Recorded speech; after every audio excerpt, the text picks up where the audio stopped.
The ultimate being reborn is now live. Streaming Lost Judgment Part 4. Of course. That would mean they know Ehara as well. How about swapping more info with the Kanagawa police? Let's save that for when we really need it. We're not the authorities here, so we need to play our cards close to our chest. I think that's a wise decision. Saori-san's on top of getting things set up with Ehara, right? In that case, I'll head back to Kamurocho. Take your time prepping. We can always regroup up there. Those bastards might have gotten the jump on us. They won't be so lucky next time. But for now, I should probably take it easy.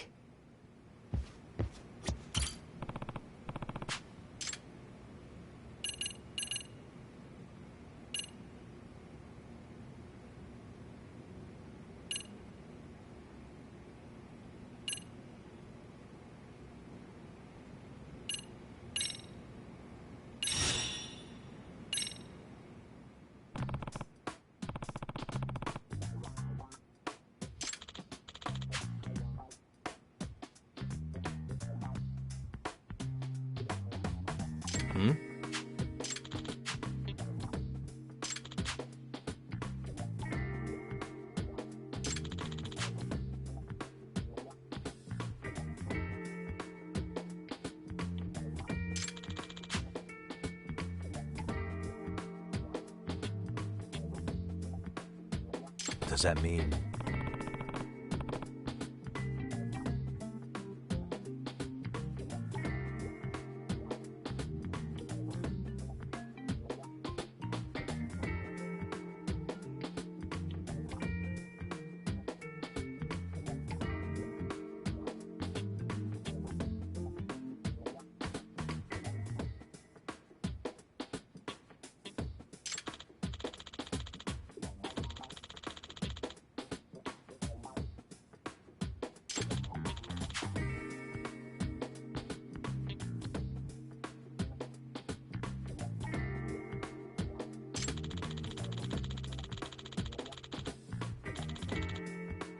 Oh.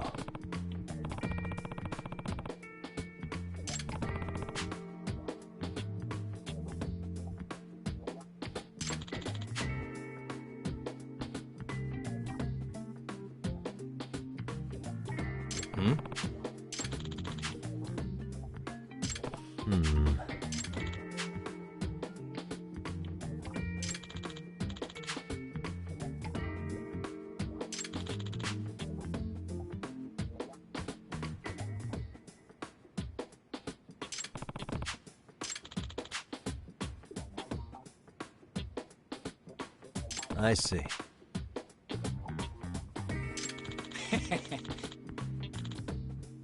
Yagamishi. Nope. Well...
What's up, Kaito-san?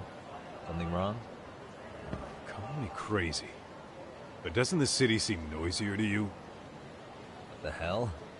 Kaito senses tingling or something? Maybe they are. Well, no point trying to explain shit that doesn't make sense. Anyway, I need to go talk to Sari-san before the interview.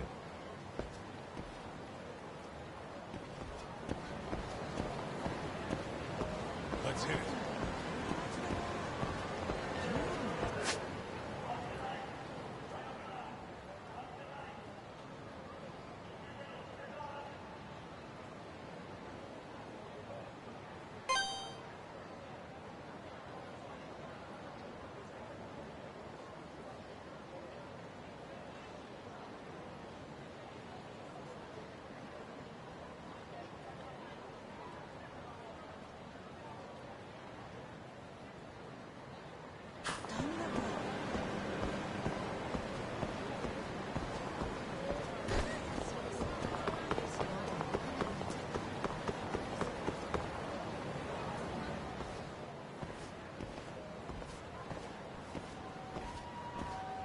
Hold on a minute, Todd.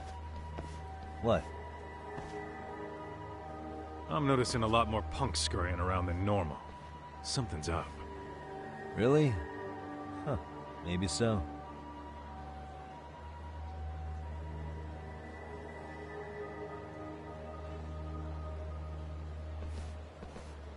Hey, don't I know you two? You're detectives around here, ain't you? Yeah, so what? You ever seen this guy before? A few years ago, he was the manager at some girls' bar nearby.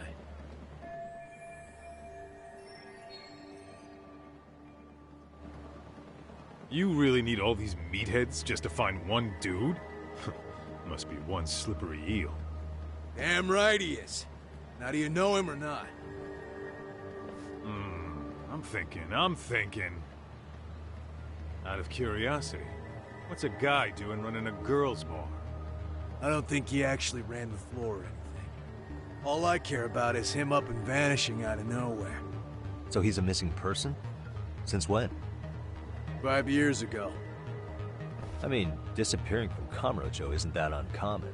5 years? What do you really expect to find? Your guy have a name? And who gave the order to find him? You trying to be cute? We're the ones asking the questions here. Don't fuck with us. Who's fucking with who, asshole? You want to ask questions? You're gonna have to ask nice.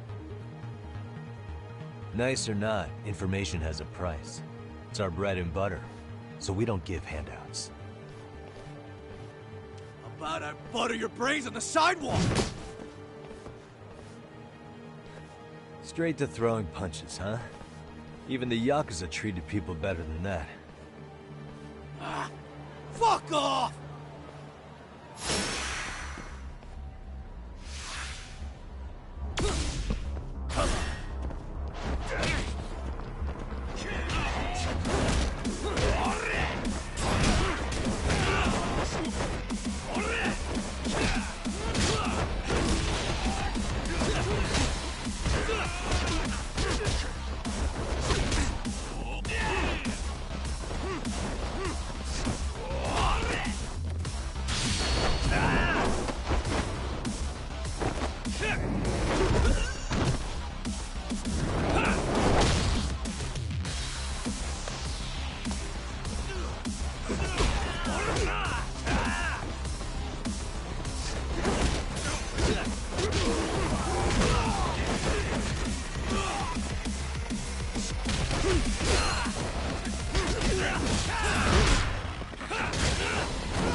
Hey, what's up?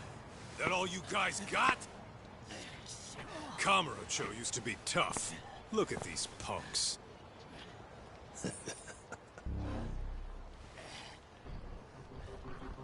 Kaito-san. Huh? It's Akutsu. First name Daimyo. You know him? Former Tojo clan guy, ex-Yakuza.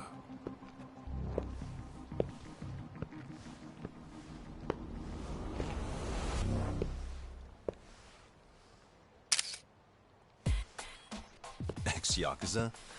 Well, if you say so. Yagami Detective Agency. Maybe I ought to just hire you guys for this. We're looking for a guy. You heard, didn't you?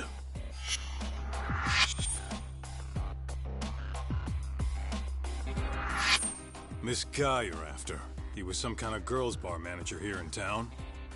I take it this manhunt is your idea? Nah. Soma's taking point on this one. Came from one of his connections. There's gonna be a big pile of cash in it for whoever finds him. Practically all of Kamurocho's in on this race. And Soma is? He's the one in charge of the RK gang. Of course, he's former Tojo clan too. First name Kazuki. That's crazy. Did the whole Tojo clan join this thing? Kaito would know all about all the bullshit rules it takes to keep the Yakuza running. They'll take their cut from you and call it the honorable thing to do in the same damn breath. Right, Kaito? In this new age, wouldn't you be better off joining us? You guys are too small time to pull that shit on me. You know what else, though? In the Yakuza, if your boys went down, it was on you to get revenge for them. I don't give two shits about that these days. I would say, if there's someone disrespecting you, you might as well go get the jump on them. I would walk right up and stick them in the gut. You wouldn't even see it coming, detective. Yeah? So don't go disrespecting me. There won't be a warning next time. Okay. Akutsu, you said? Did he get very far in the Tojo clan? Nah. He may have had the potential, but he never got to make anything of it.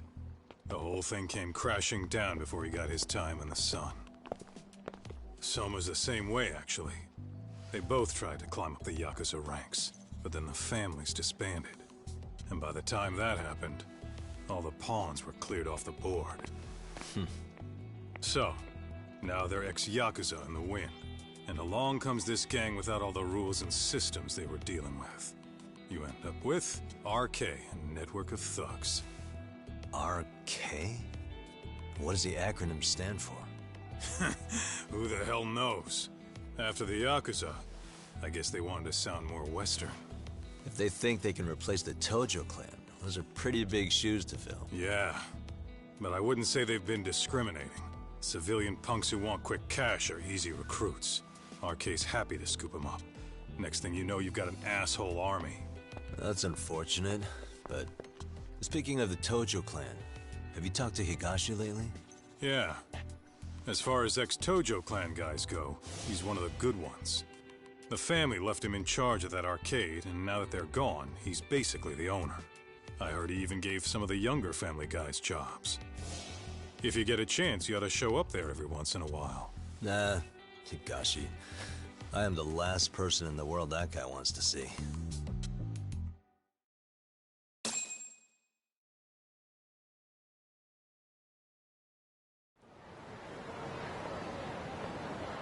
What is it?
Really, guys?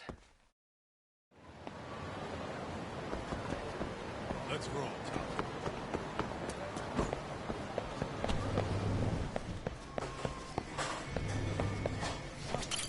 いらっしゃいませ。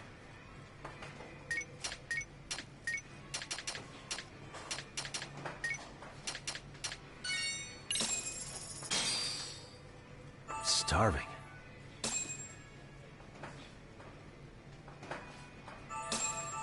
Pretty tasty, thanks. ありがとうございました。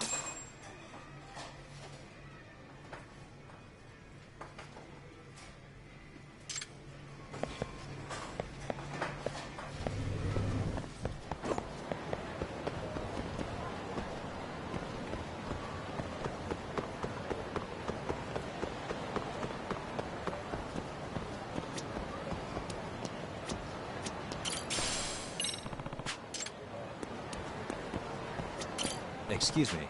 ありがとうございました。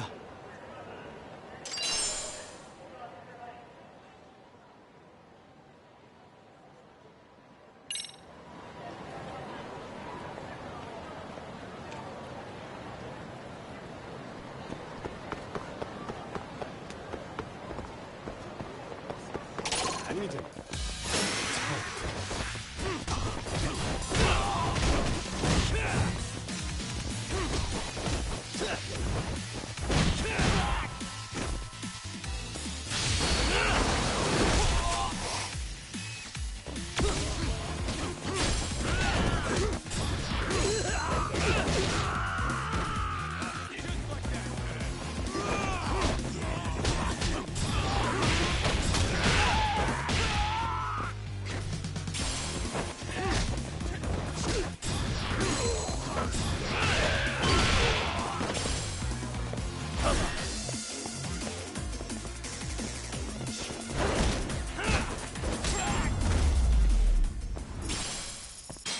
？And stay down.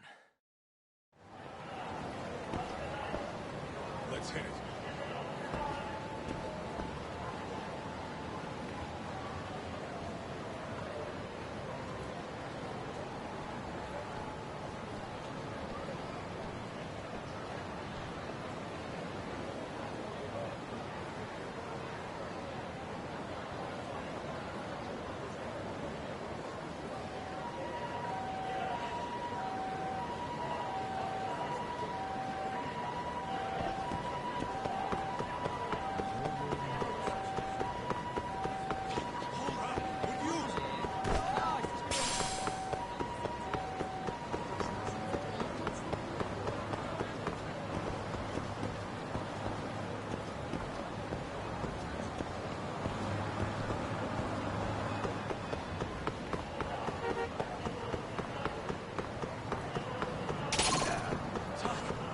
Too fast.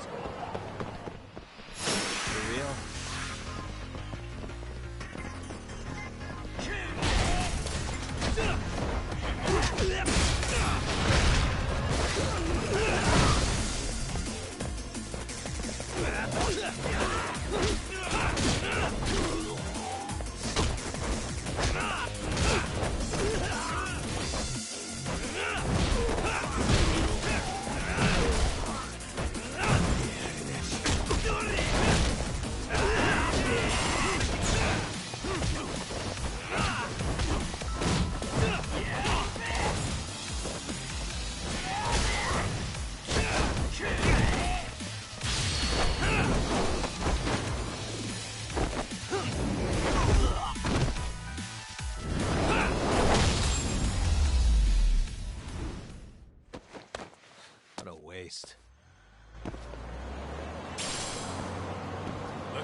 You morons.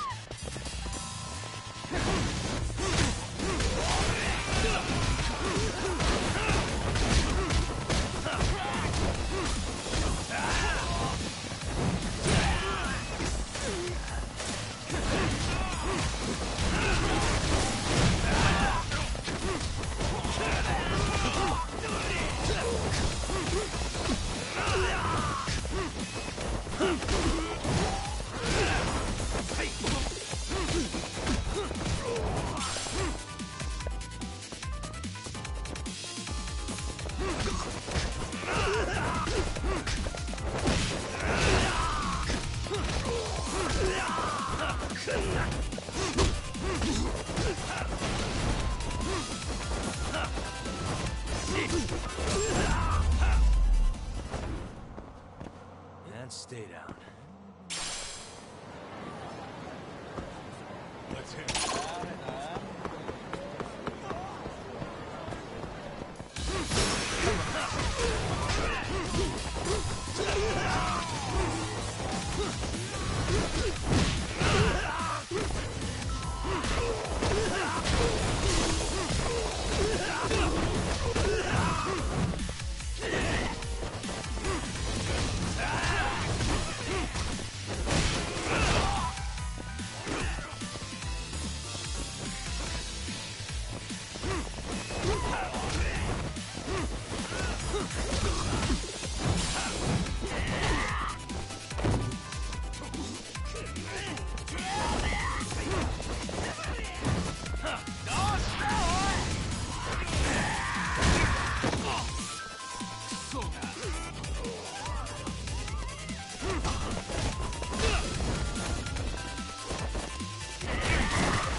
Really, guys?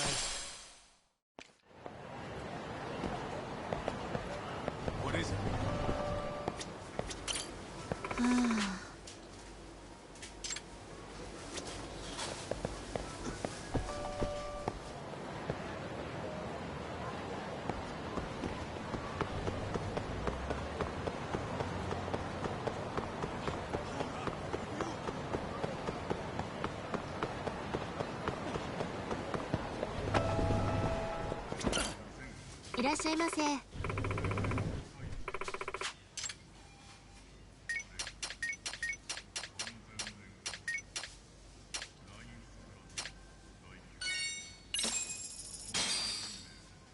Starving. I'm starting to feel pretty tasty. Thanks. ありがとうございました。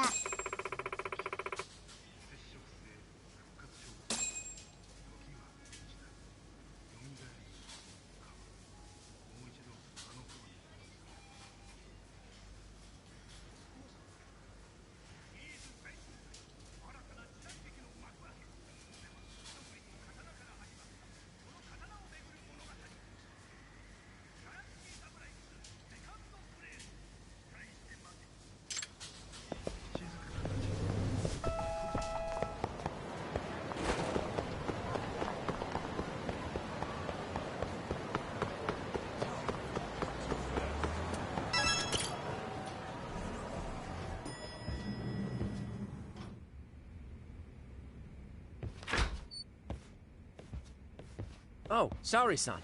Yagami-san made it. Sorry for the wait. I ran into some typical nonsense. We good to go? I've been good to go for a while. Ehara's waiting, and so are the answers. First thing we'll want to try to get is how involved he was in Mikoshiba's murder. From the way it's been so far, I doubt he'll be eager to tell you. If he won't open up, we'll have to play the trump card. Yagami-san. Ehara won't know what hit him. I don't mind being the ace in the hole. Are you and your ego ready then, Yagami-san? Well, this ain't my department. Fill me in back at the office, okay? I might even tidy the place up a bit if you're lucky. Lots of open bottles to polish off. Oh, we're going? I'll be holding down the fort here. You watch after Saori-san, please.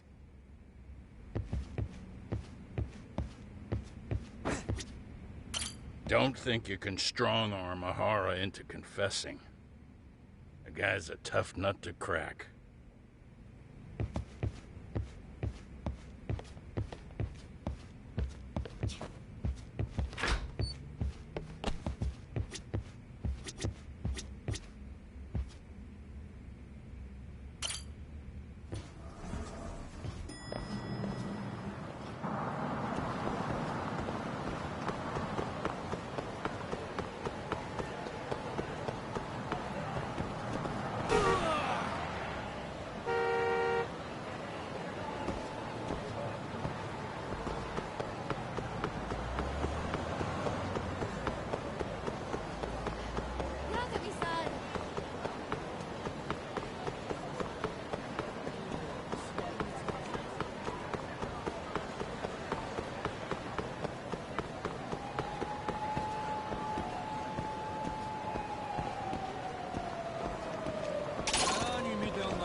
And stay down.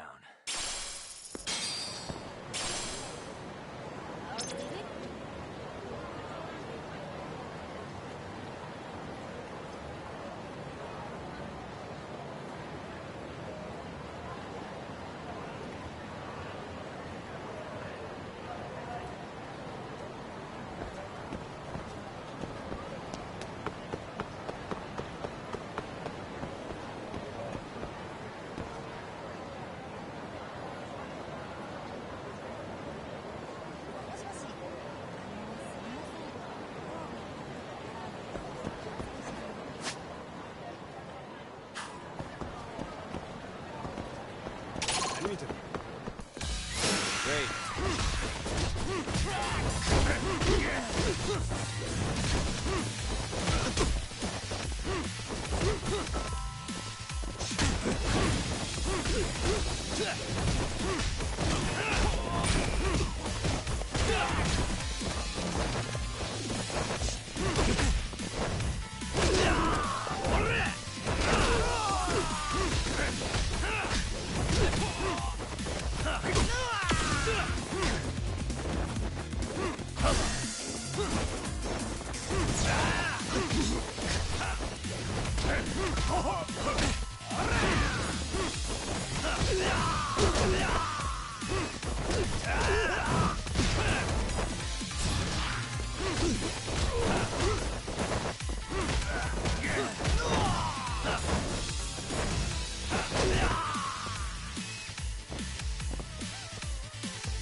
Really, guys? Oh, we're going?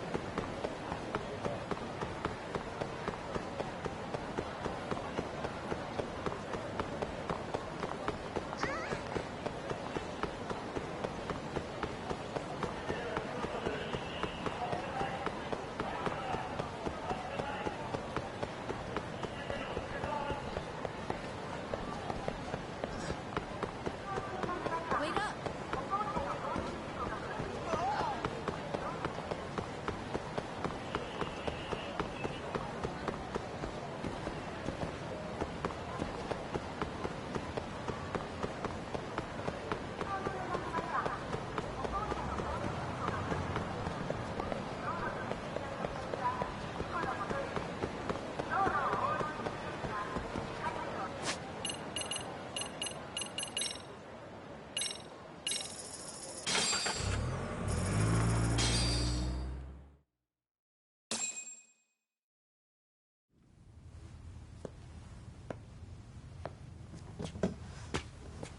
Oh, I thought you'd lost already.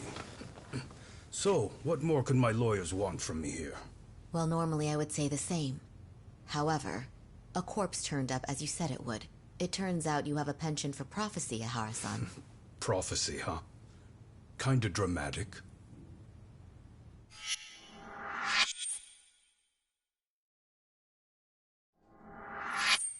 No Hoshino today? Did you fire the poor guy? Yagami's my name, sir. In a past life, I used to work with Genda and Saori-san. But today, I'm at Serio High School in a contract advisory role for one of their clubs. Serio High School? It's the same school Toshiro-kun went to 4 years ago. You'd know it.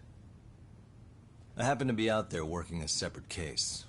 But that was when Shirosake-sensei called, so that's why I'm here. Well, well. Okay. Why are you here, then? That'd be obvious at this point, I'd think. As you know, Mikoshiba turned up as you said. His body was found in a warehouse. The question is, why did you know that well enough to proclaim it in court? You might say it was a miracle. I wished hard enough for it to come true, and suddenly it did. Care to tell us why you'd wish for a miracle like that? Do you really need me to explain why? Mikoshiba. You blame him for Toshiro-kun's death, don't you? I do. Even though when you took the school to court, no evidence turned up. A third-party investigation found no bullying occurred, didn't it? At school, Mikoshiba tortured my son. He would beat him up, and then he'd demand all his money. That damn kid was a star student with high grades. My son's own class wouldn't stand up to him. To avoid being beaten, Toshiro used to. He'd steal money from me or his mother to make sure he could pay Mikoshiba off. Ihara-san, you seem to know a lot about what happened to your son. Do you have any proof? Would I have lost if I did? That school can rot in hell for all I care. Speaking of, you know what I'm convicted for. It was being a pervert. I admit to everything. I groped a businesswoman's ass in plain sight on a full train. There's no way I'm fighting for an appeal. So as for my defense, I'm in no need of lawyers anymore. Ihara-san, just a second. Why would I give you that? Yagami-san? Hiro Mikoshiba died in a lot of pain. His final moments were truly horrific. The last thing he felt must have been fear. After slitting his throat, his body was left to rot.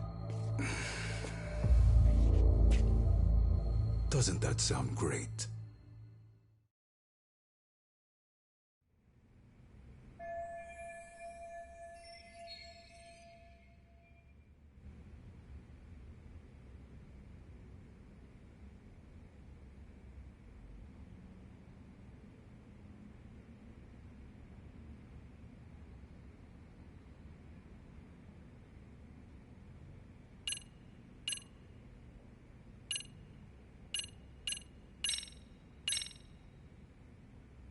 Take a look at this. Oh, Mikoshiba. Looks like he's seen better days. Where'd you get the photo? From a teacher at Serio High. But where she got it is the interesting part. A strange woman gave it to her and said to stay away from the Mikoshiba case. You remember Sawa-sensei, yes? She transferred to Serio 4 years ago, not long before your son passed away. Yeah, not a face I'd soon forget. She told the whole court he was never bullied. True. She did say that. And it's not just her I detest. The administrators, the lawyers. Felt like choking the life right out of them. But if anyone needed to pay, it was Mikoshiba. He got what he deserved. It's nothing short of insane that they were just gonna let him get a teaching credential. It all comes back to a flawed and broken system of laws that has no business calling itself justice. And it was you, wasn't it? You orchestrated every aspect of how Mikoshiba would die. But you didn't act alone. Who were the people behind it? How'd you convince them to kill a man? That's a good one. You, my friend, are way off.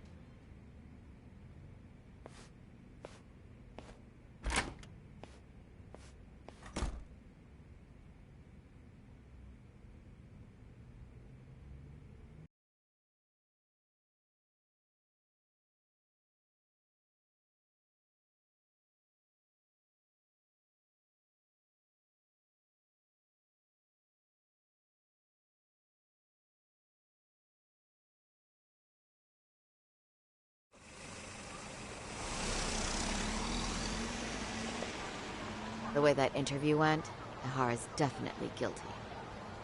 But if we can't connect him to the murderers, we're left with no leads to follow. Yeah. Kept that secret on lockdown, no matter what I asked. What could possibly link Ihara to those men? Damn it. And I was so close, too.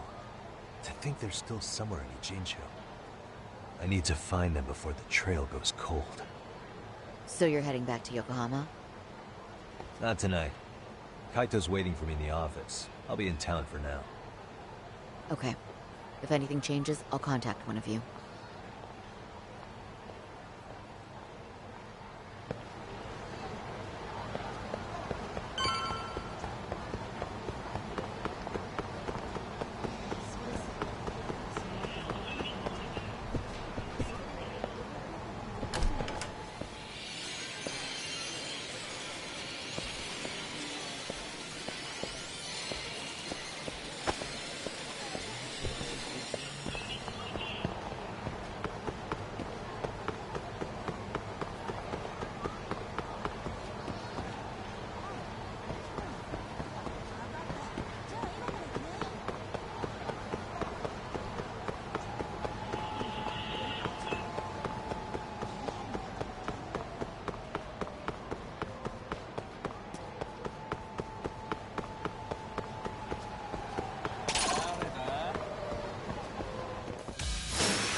guys.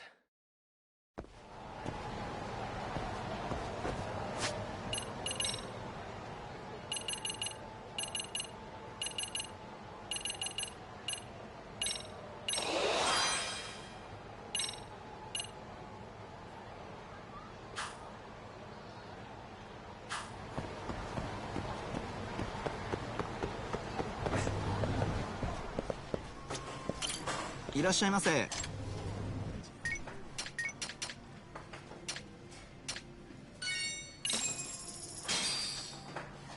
Starving. Now we're talking. Pretty tasty, thanks. ありがとうございました。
What a waste.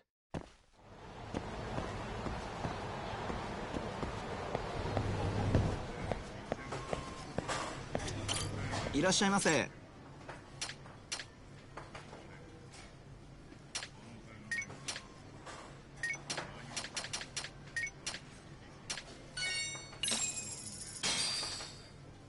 Starving.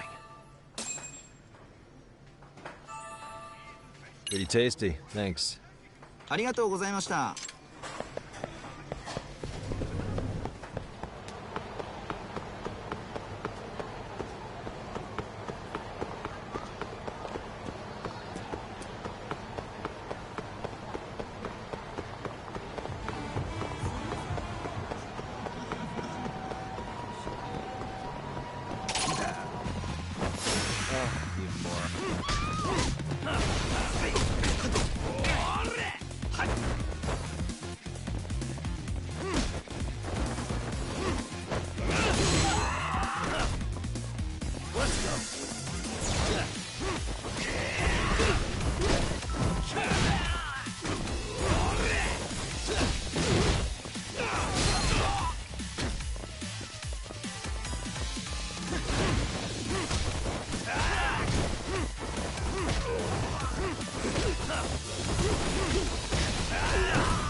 Really, guys?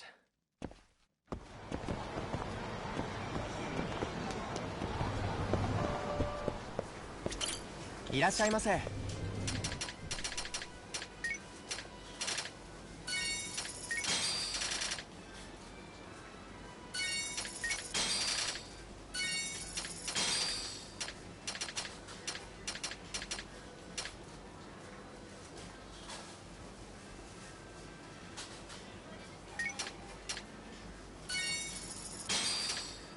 ありがとうございました。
What a waste.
starving.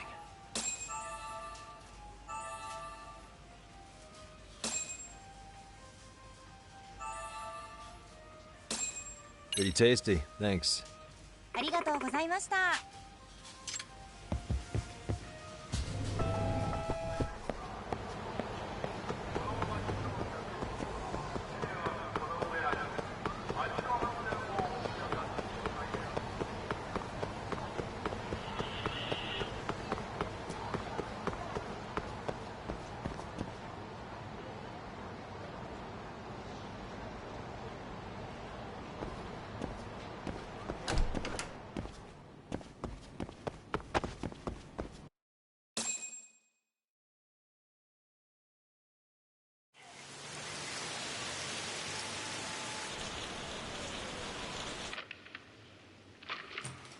Kaito-san, I'm back. Kaito-san? Hey, did you see that email from Tsukumo? Huh? It wasn't that long ago. It's something you gotta see, though. What is it? Something happened? It's the murder footage. Miko Shiba's murder ended up on the internet. It's going viral on all the social media sites. You gotta forgive me. I'll do anything you want. I didn't know he'd do it. I swear. Toshiro-kun was okay. I didn't know he'd kill himself. I really didn't know. I swear I'll try to make it up to him somehow. I'll spend the rest of my life making up for it.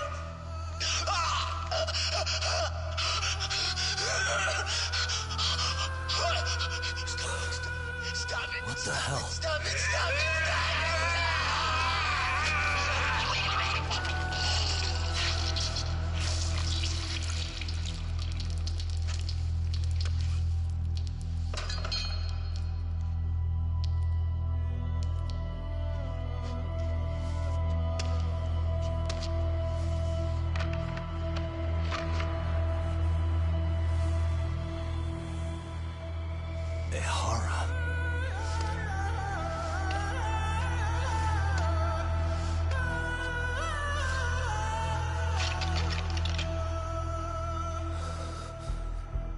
Ehara has an alibi for this, doesn't he?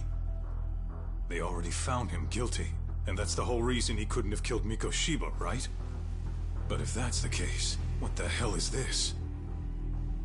One way or another, either this thing is staged, or his entire alibi was a massive cover-up. They can't both be true. But there's something I just can't shake. If you want my opinion on it, this looks real. I need to have another chat with Ohara. Damn it. I'm not gonna let him get away with this.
A train groping and a murder seem to occur simultaneously.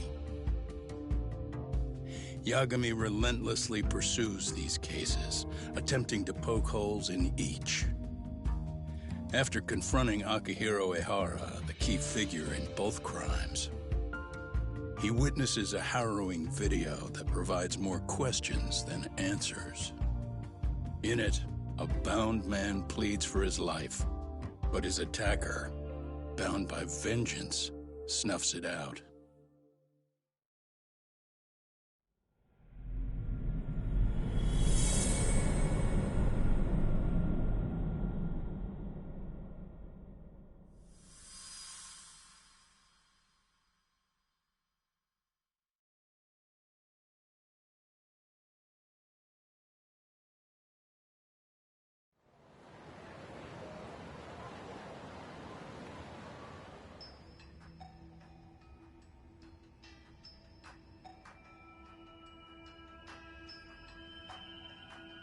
So the murder footage is already making the rounds online. I don't think it's showing up on TV, though. Yeah, the net's a mess right now. It's all unsubstantiated rumors and unverified sources. Typical, really. An ex-cop going from by-the-book sex offender to vigilante avenger overnight is prime forum drama. Sentiment seems to be swinging in favor of Ehara, but there's plenty of folks on the fence about it, too. The reactions have been all over the board. Do we know if that video is authentic? I mean, CG has come a long way, right? Oh, or perhaps a deep fake. That is plausible. AI has reached the point where it can generate pretty convincing facsimiles. Someone even made a video that made it look like the US president was saying a bunch of crazy stuff. And that's just the tip of the iceberg. Deep fakes are only getting more authentic looking. Can't guys like you tell if a video is fake or not, though? Aren't there any signs? Oh, there are several telltale signs of a video being doctored. So I ran every check I could think of on the murder footage. And wouldn't you know it, nothing came up.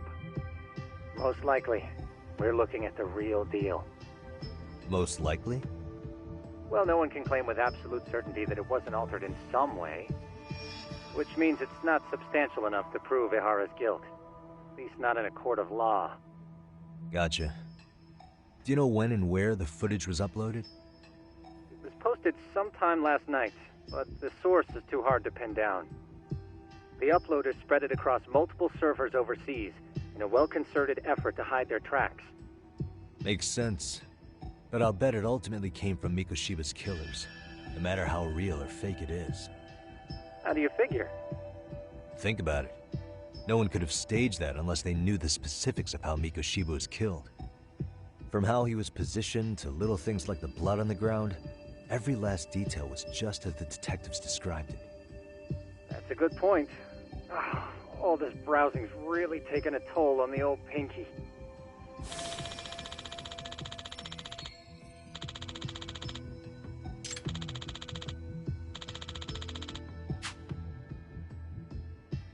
Looks like another visit to Ehara might clear things up. You should ask Shirosaki-sensei about it. Yeah, that was my thought too.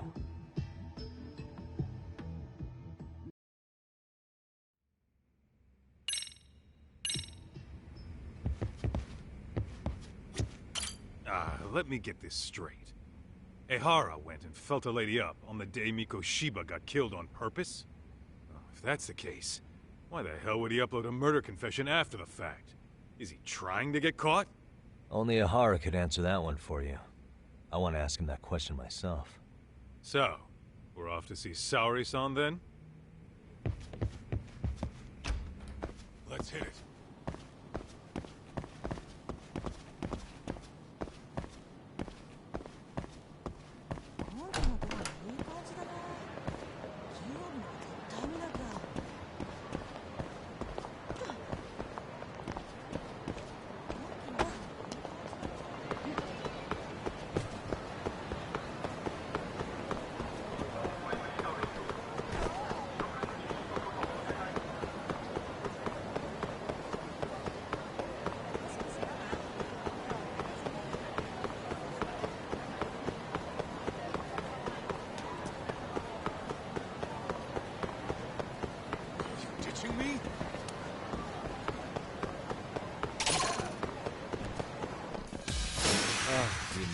hands.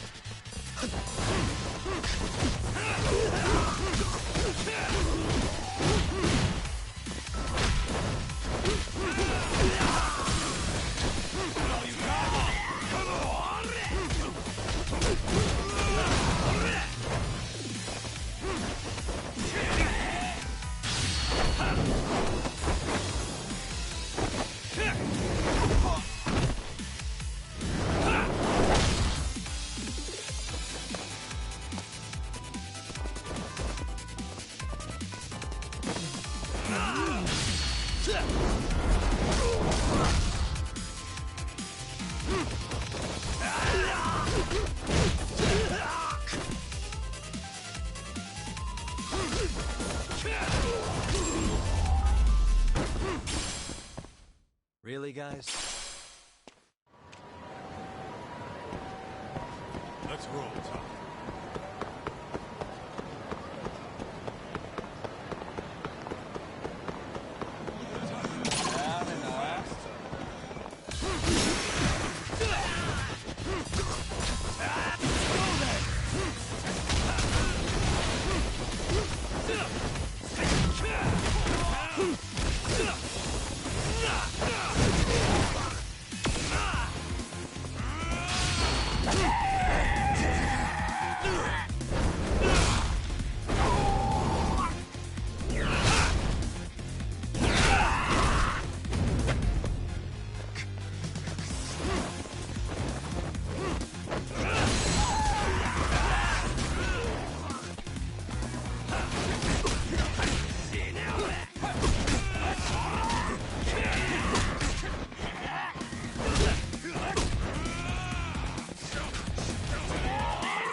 And stay down.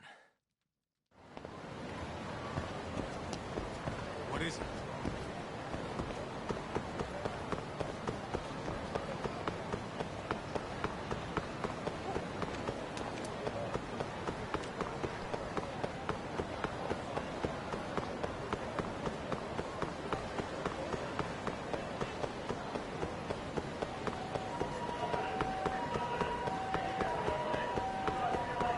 Slow down!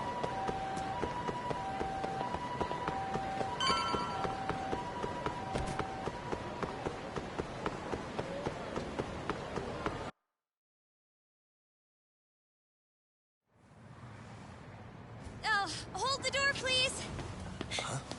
Mafia, you're here? It's been too damn long, Mafia-chan. Yeah. By any chance, Yagami-kun, are you working on a case for Saori? A video got leaked. It depicted a man committing a murder.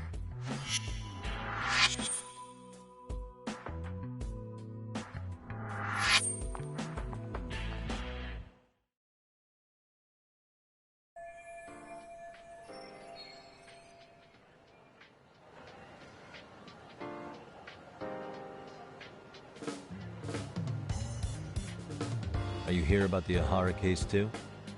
Of course. Prosecutor's office is in total chaos right now, especially the higher-ups. I'll bet. After all, they're the ones who pushed for Ahara's battery conviction. If that video is real, that would mean Ahara got them to hand him a slap on the wrist instead of a murder conviction. Yes. And it's not like the prosecution can say, "Sorry, Your Honor, we'd like a do-over," after the fact. To make matters worse, everything leading up to the trial was broadcast all over the news. Changing our tune now would undermine public trust. That's for sure. So, for the time being, our department is trying to predict how the defense will approach the situation. Hence why they sent me here to check in on my good friend Saori. Totally no strings attached. Well, that clears up a lot.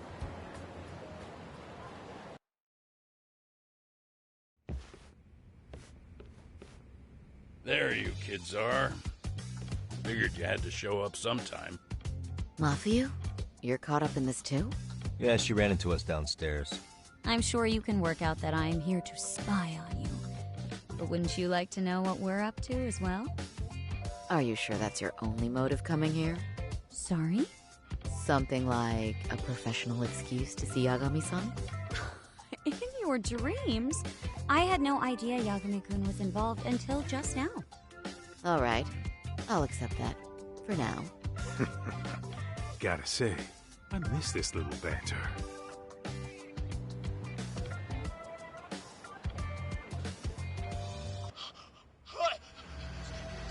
Stop it! Stop it! Stop it! Stop it!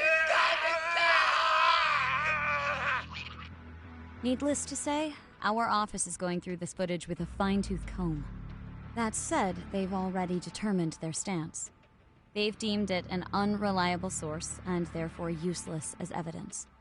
Basically, they want it to look like it was considered and already thrown out. Huh?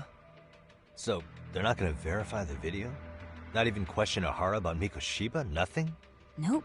Not after it was proven in court that Ehara committed sexual battery on October 7th. I mean, wouldn't you say a conviction has a certain finality to it?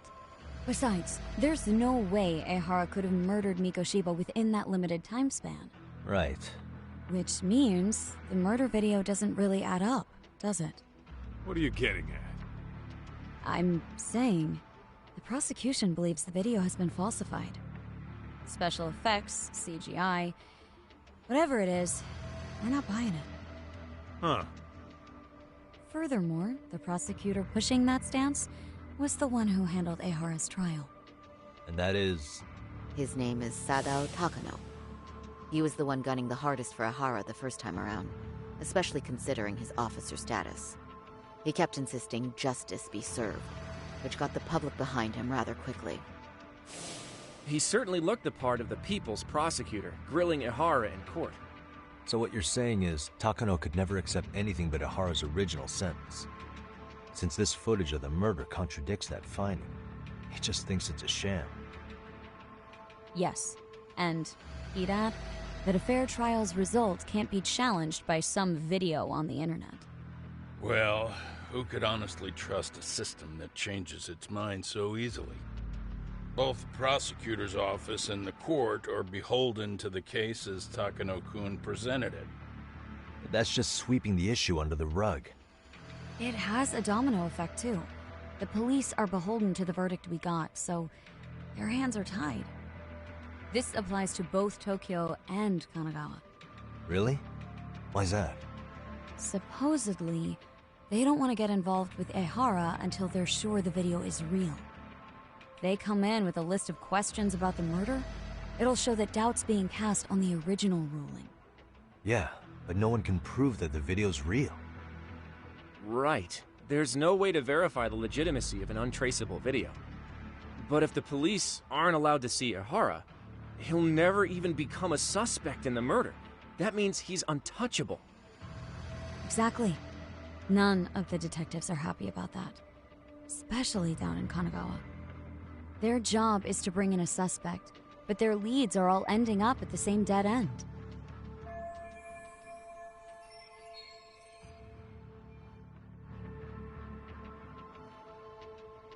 Until recently, people were lining up to bring Ehara to justice. Yet somehow his involvement in a murder totally derailed that. Don't be so surprised. No cop would ever want to undermine a ruling based on their own findings. Anyone who wants to go against the grain's gonna need hard evidence on their side. So the case goes cold, all to save face for the court and the prosecution. If Ehara really did commit murder, it'll have been the perfect crime. This debacle only serves as proof. True. It would turn the trial into a farce. There's no way we're letting this go. But wouldn't challenging this mean going up against the entire system? Yeah. That scare ya? Not at all. In fact, I was just thinking, we're the only ones who could take a case like this. Ha! That's the good shit, kid. This whole time, we've been writing off Ehara as a convicted sexual predator. But it's looking more and more likely the court played right into his hand. As for me, I'm done being played for a fool. Then you've heard what I came to say. And with that, I will be on my way. But if you need help, just ask. I think we're good for now, but thanks. That did clear up a lot. No problem. See ya.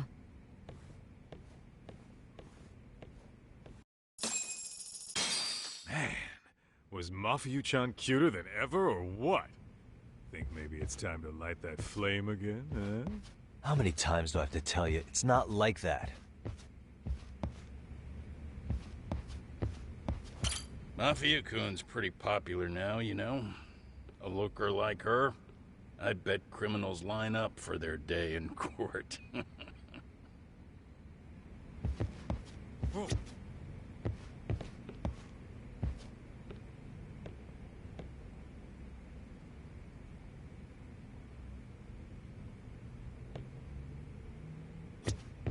Yagami-san, we should go see Ihara as soon as possible. I wonder what he'll have to say about the video.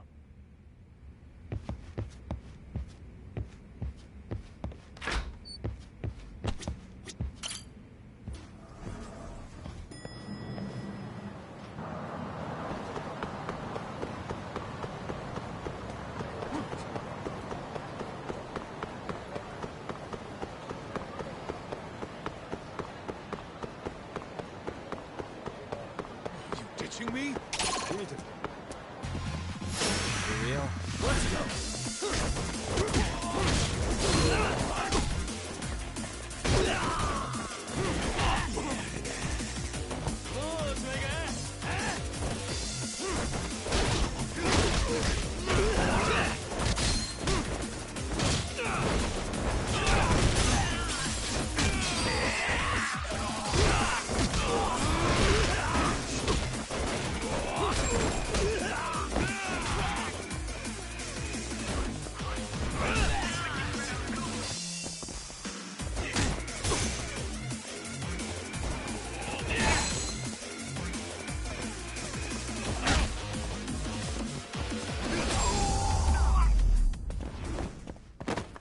And stay down.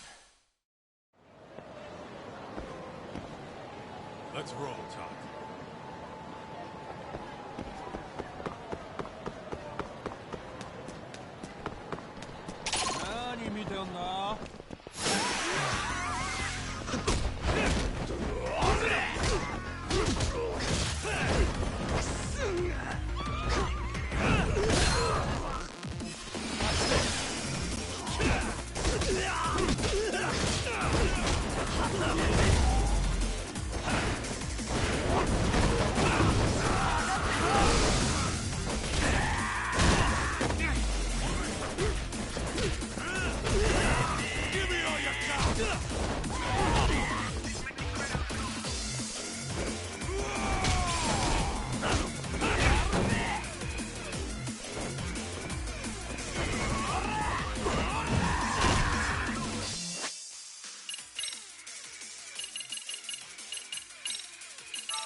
Really, guys?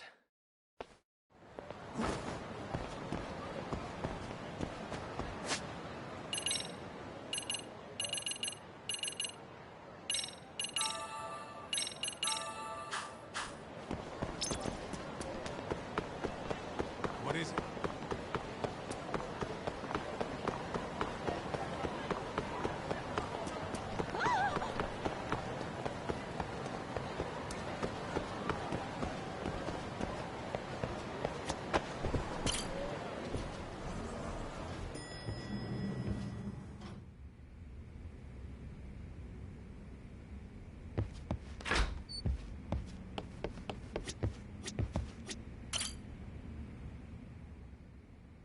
Anyway, what I'd like to do is ask Ihara about that video face to face. Any chance we could see him again? I was actually about to suggest that. One moment. It's from Ihara's prison. What? Hello? Yes, this is Shirosaki. Yes, I can talk. His prison? Why would they call us directly? Guess we'll find out. Understood. I appreciate the candor. That was one of the prison wardens. He was asked to convey a message from Ihara. About what? In short, he won't be speaking with his representation any further. You're joking. To be more specific, he said he's not taking any more questions. It seems he fully grasps the situation, even in custody. How is that even possible? I'm guessing the murder footage that was uploaded yesterday was also planned out in advance. That or Ihara's conspirators have to be filling him in. How else could he predict we'd try to see him again so soon? I can see either of those scenarios making sense. But only someone on the force could be leaking insider information to him like that. Damn. This shit's turning into a full-blown conspiracy, eh, Doc? Whatever it is, it's screwing up our plans. Yeah, the timing couldn't have been worse. Now what are we supposed to do? Come on. There are plenty of leads that don't involve grilling the culprit. Yeah? I'd like to hear them. Well, if it were me, I'd start with Saori-kun. Okay. The first thing I want to learn is whether Ihara is really the murderer in this footage. Given the entire sexual battery incident as an alibi, there is no way he could have murdered Mikoshiba. However, this new footage knocks the bottom out of that premise. Right. Either his alibi or the murder footage. One of the two's been fabricated.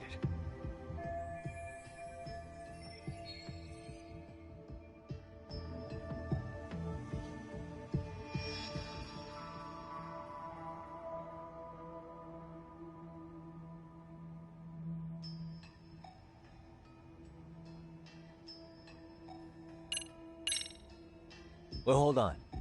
What if they're both real? Both his alibi and the video? In that case, let's start with the murder. After committing the murder in Ijincho, Ihara would have had 13 minutes to make it to Ikebukuro Station. Ijincho and Ikebukuro are roughly 30 kilometers apart. It's possible if he traveled 140 kilometers an hour. Is it though? Ihara would have had to change out of his bloody clothes. So we probably ought to shave those 13 minutes down. On top of that, he was traveling during rush hour. It just doesn't seem feasible. Okay, then let's rule that out. I'd say we're making some progress here, guys. Boy, you're really reaching for that silver lining, aren't you?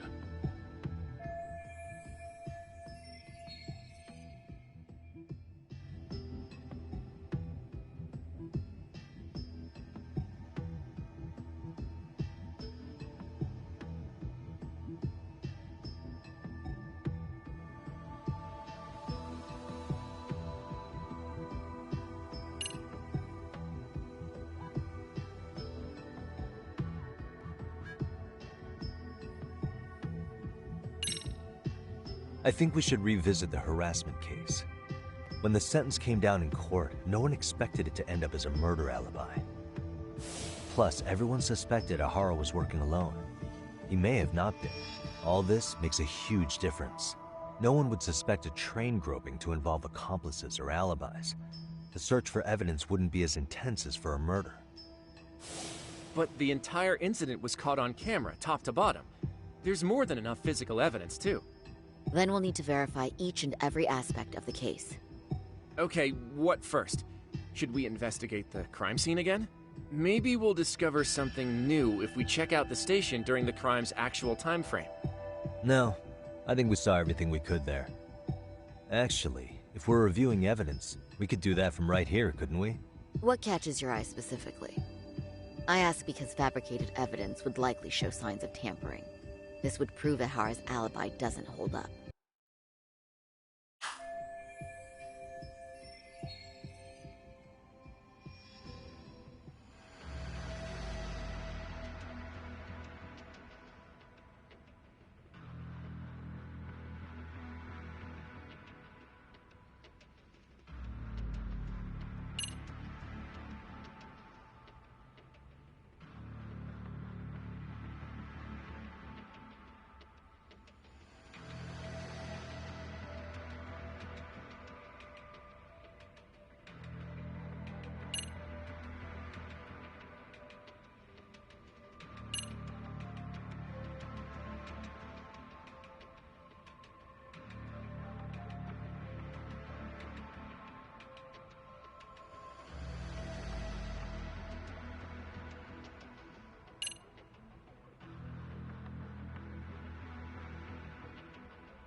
This part's still getting to me. This is one of the eyewitness videos recorded at the crime scene. This is the biggest one, at least in terms of what's been aired on television. Okay, but just to ask, do we know anything about who was behind the camera? He's a male restaurant worker who was commuting at the time of the incident. His video lines up with everything the station's security cameras caught as well. So, no issues there.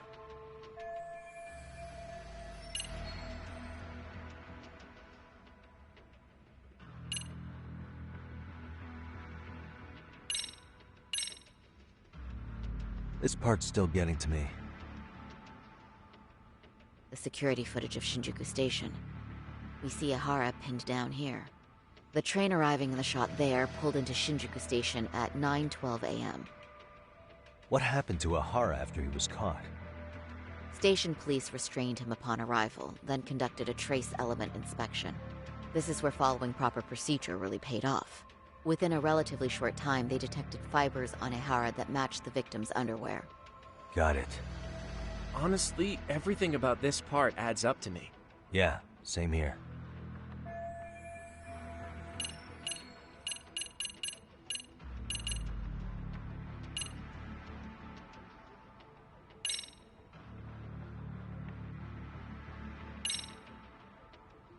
This part's still getting to me. The security footage from Ikebukuro Station shows Ihara arriving at the platform around 7:50 a.m. He just stood there for over an hour until boarding the 906 train. He was looking for a target, right? Yes, but Ihara says he was deliberating whether to go through with seeing his wife. After all, the two are separated. Could there be any chance this is an Ihara imposter? Huh? Using the hat and shades to make it less obvious? Think about it. If Ihara had a double, he'd be free to murder Mikoshiba in Ijincho at 7:30. Then a few hours later, just past 9 o'clock, he swaps places with the stand-in and gropes the victim. I actually considered that possibility, but there wasn't an opportunity for any sort of swap to occur. None at all? See, Ihara was caught on multiple security cameras standing right by the victim as they board the train, and the camera inside the train car continues this unbroken footage. At this point, Ihara gropes the victim, as proven by the trace elements detected. And once the train arrives at Shinjuku, Ihara flees the scene, and is promptly tackled by passers-by once the victim calls for help. After that, he's brought into police custody, and eventually booked into jail. Man, I thought you had something there. A stand-in would have really fit the bill. Right? Since we're pretty sure Ihara had accomplices, why not assume one could have been his stand-in? As we discussed, there was no opportunity for any sort of person swapping to occur. The victim felt a hand reach up into her knee-length skirt, scaring her motionless for the full 6-minute ride to Shinjuku Station. Could you describe the victim for me? She's an office worker married to an industrial designer. Also has a 6-year-old son. Full name, Yui Mamiya, 30 years old. A wife and mother. Perhaps if we talk to Mamiya-san directly, she could give us more insight than that video. She may even recall something none of us know, upon learning Ihara's alibi might have been fabricated. That's a good plan. We'll finally have a fresh source of info. In that case, give me a moment so I can get a meeting set up. We should have her address and other information somewhere on file. Bear in mind, Mamiya-san was the victim here. As the assailant's defense, I doubt we'll get a warm welcome. That's pretty standard for us, I'd say. Nobody rolls out the red carpet for a detective, right? Yeah. Say, Kaito-san, it looks like we've got some free time, so let's say we grab some food. Now that you mention it, I am getting hungry.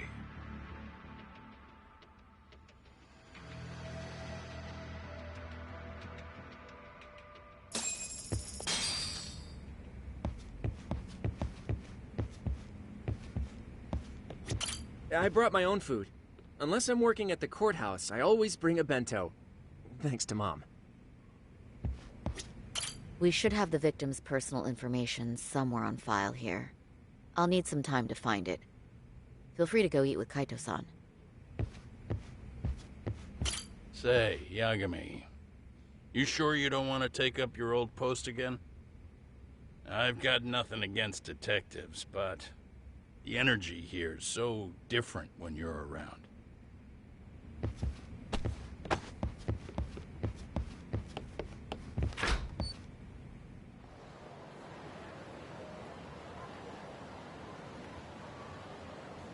Huh.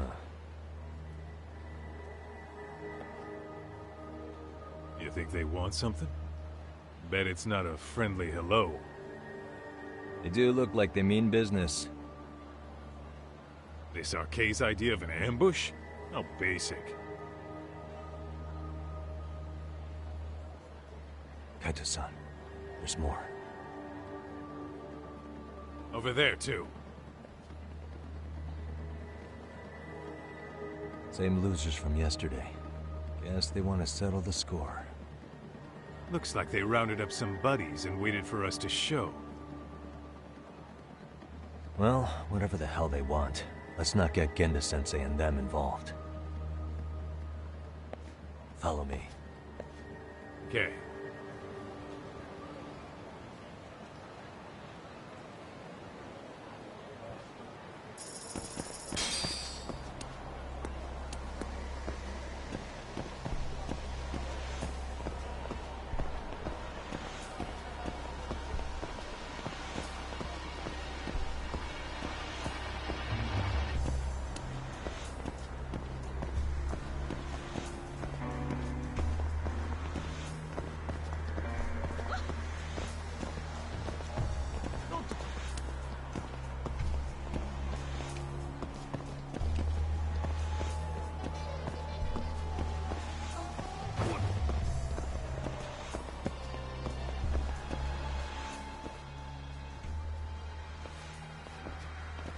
Alright, I'm getting fed up with this shit.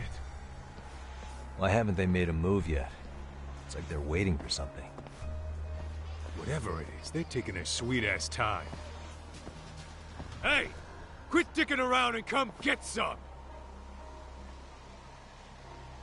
What the hell? They're just gonna keep stalking us? Nope. Thanks for waiting, assholes! Shit! Let me guess. You're RK too? Bastard went straight for our heads. Are you nuts, guy? Shut your mouth! Come on.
That's one down.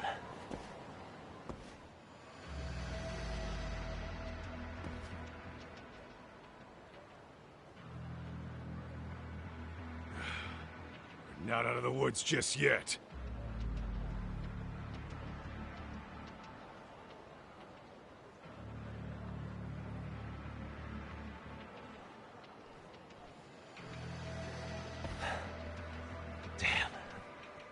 We really went all out on the backup. Is the whole town arcade now or something? Doc, we should probably get gone before the cops roll in. Why? It's not our fault we're getting jumped.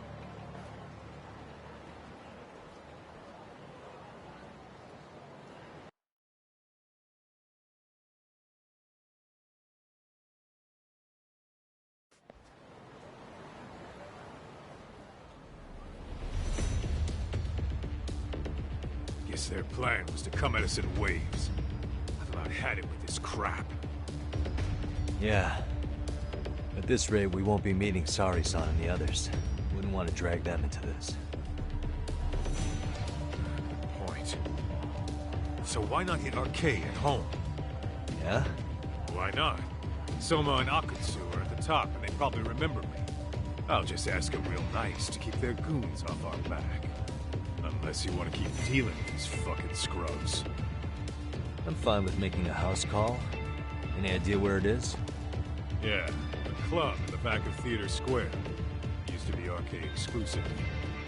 Nowadays, I hear they let in thugs from all over.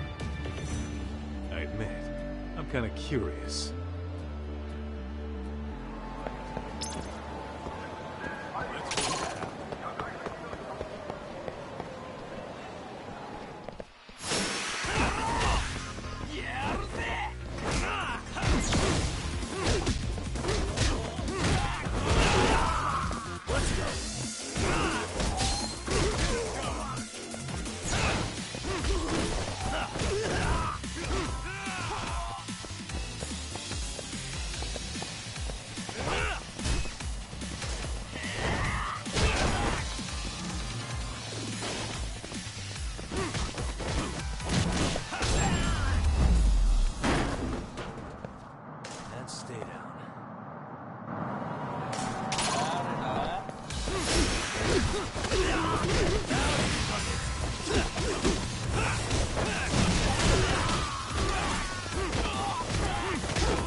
What a waste.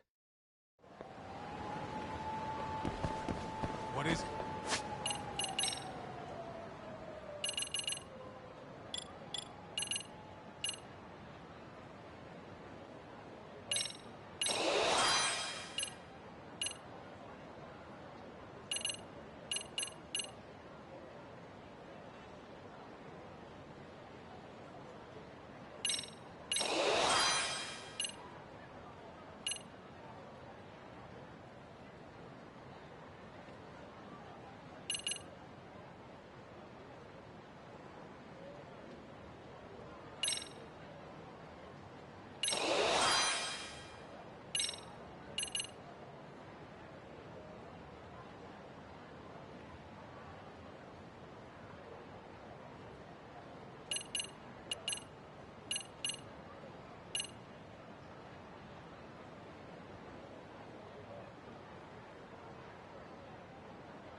And stay down.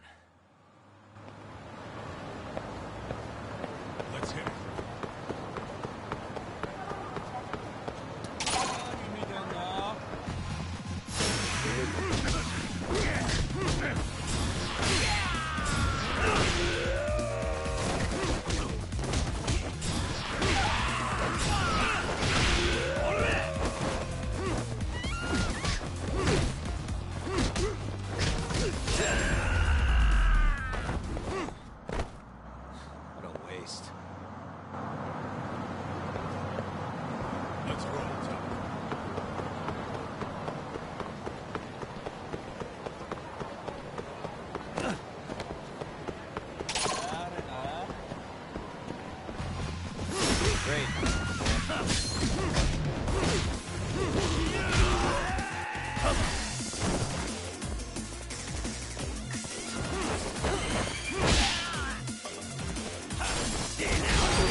And stay down.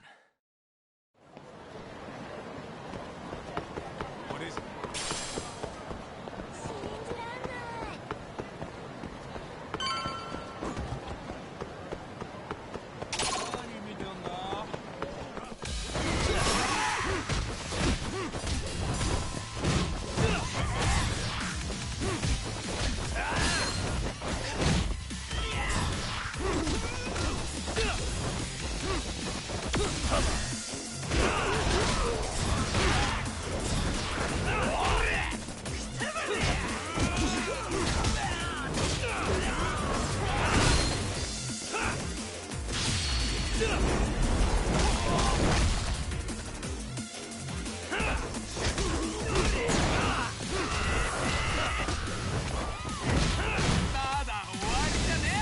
Let's do this.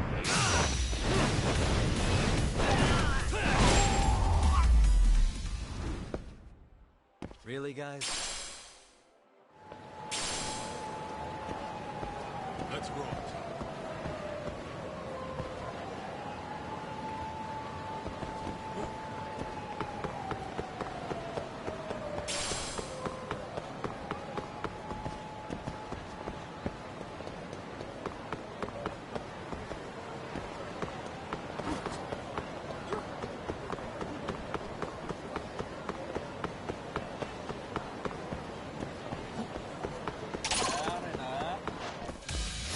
Why is this always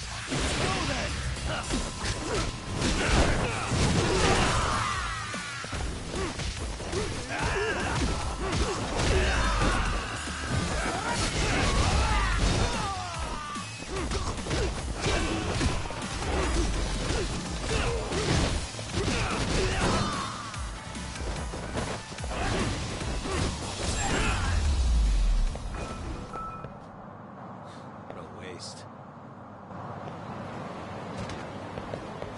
Let's hit it.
And stay down.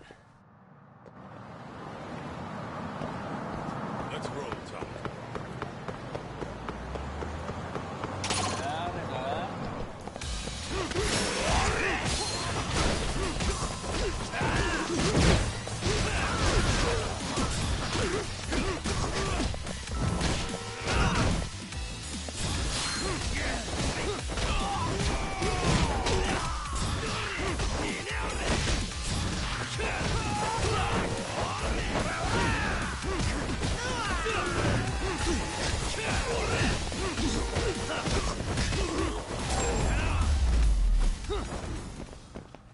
Really, guys? Let's hit it.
What a waste. What is it?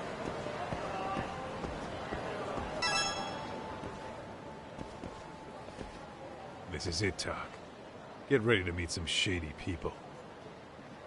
Yeah, shady is definitely the operative word here. Can't imagine this place gets a lot of foot traffic. Who knew an entrance to the underground was right here in broad daylight? Alright, let's get in there and be done with this.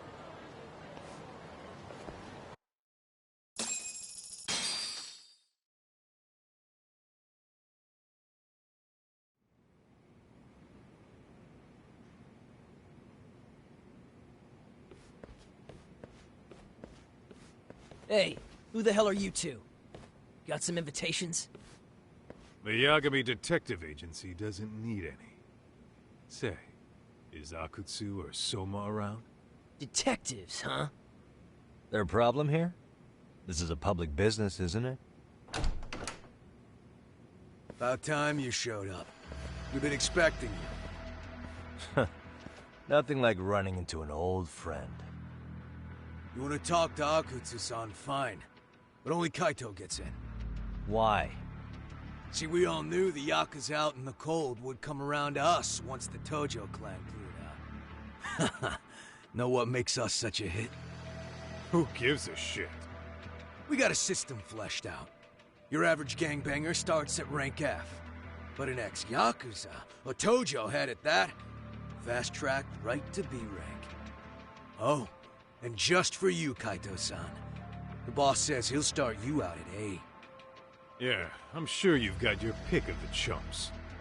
But I'm here to talk to a fucking adult man. So get stepping and take me to Akutsu. Spoken like a man with some balls. I can see why Akutsu's had his eye on you. What? So I really have to just wait in the lobby? You should thank your lucky stars you're not dead yet. I don't know about this, Kaito-san. What if you need backup?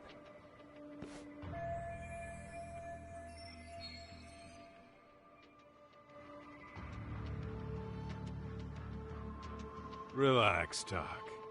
All I gotta do is talk man-to-man with Akutsu real quick, and we'll be out of here. You heard the man. Now come on. Well, if it's gonna be that quick, I'll just wait right here. Do whatever you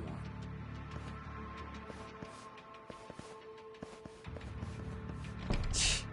You're shit for business. Ah, come on. Don't you want to be friends?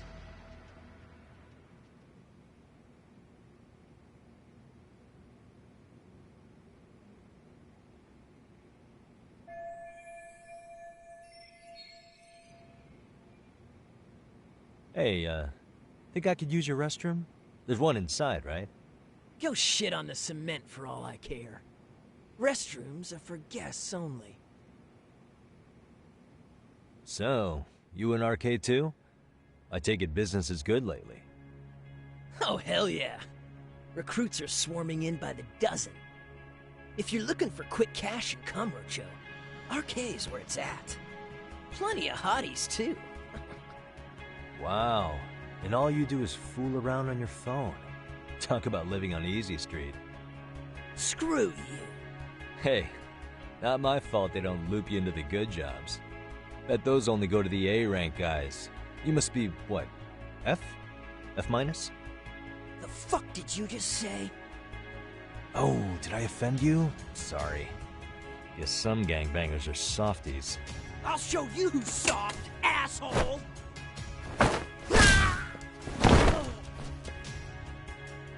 Sorry. Getting split up from my buddy does make me kind of an asshole.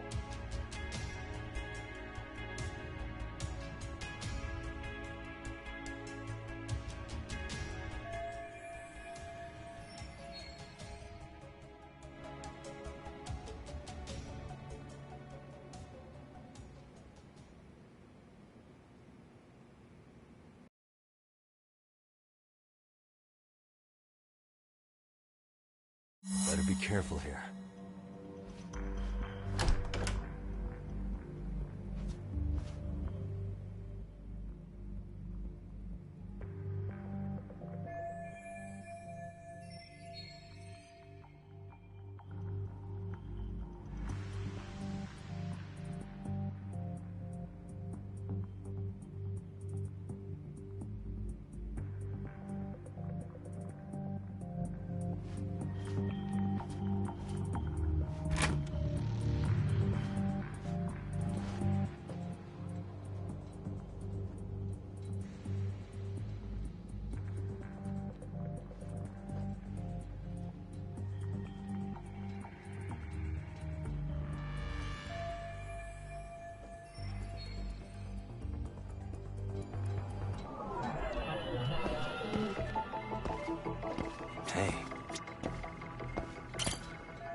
What the?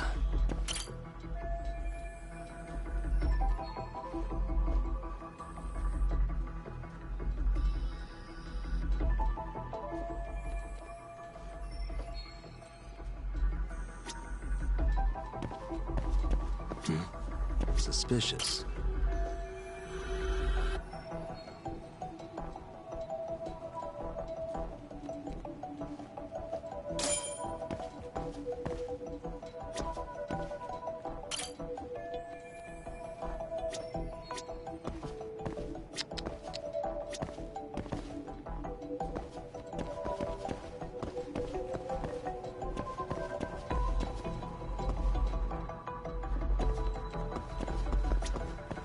What the?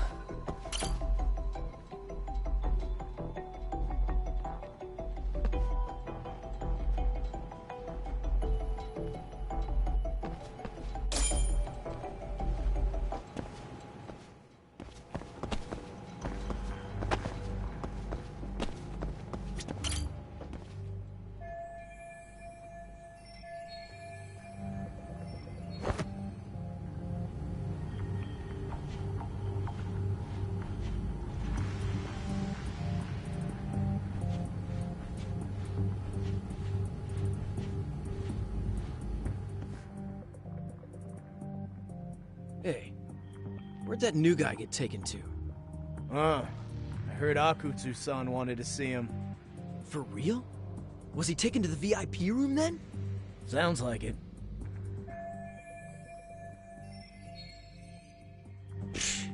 Even I've never gotten in there. What makes him such a big shot?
Sorry, man. Take a quick breather.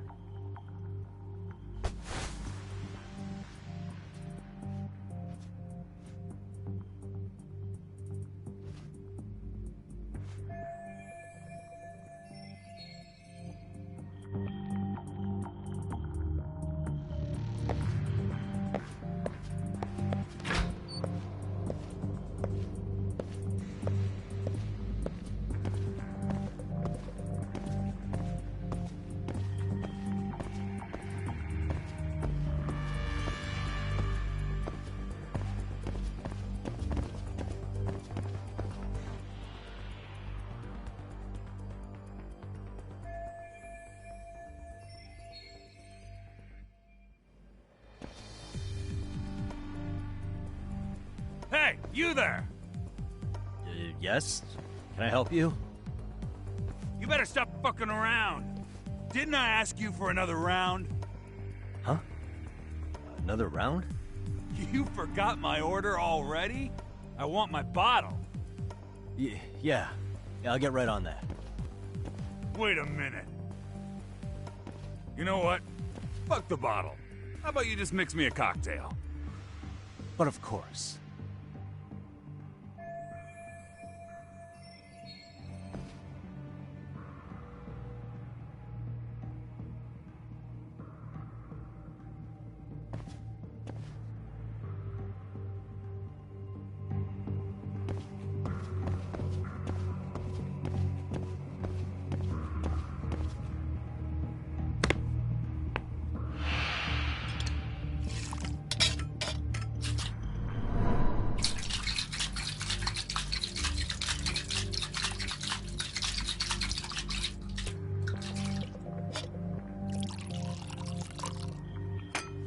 Here, sir.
Too close.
今なんだ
なんだ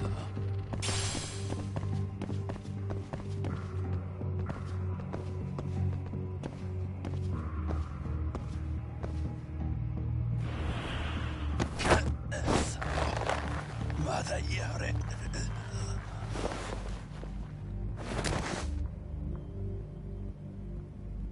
Take a nap, bud.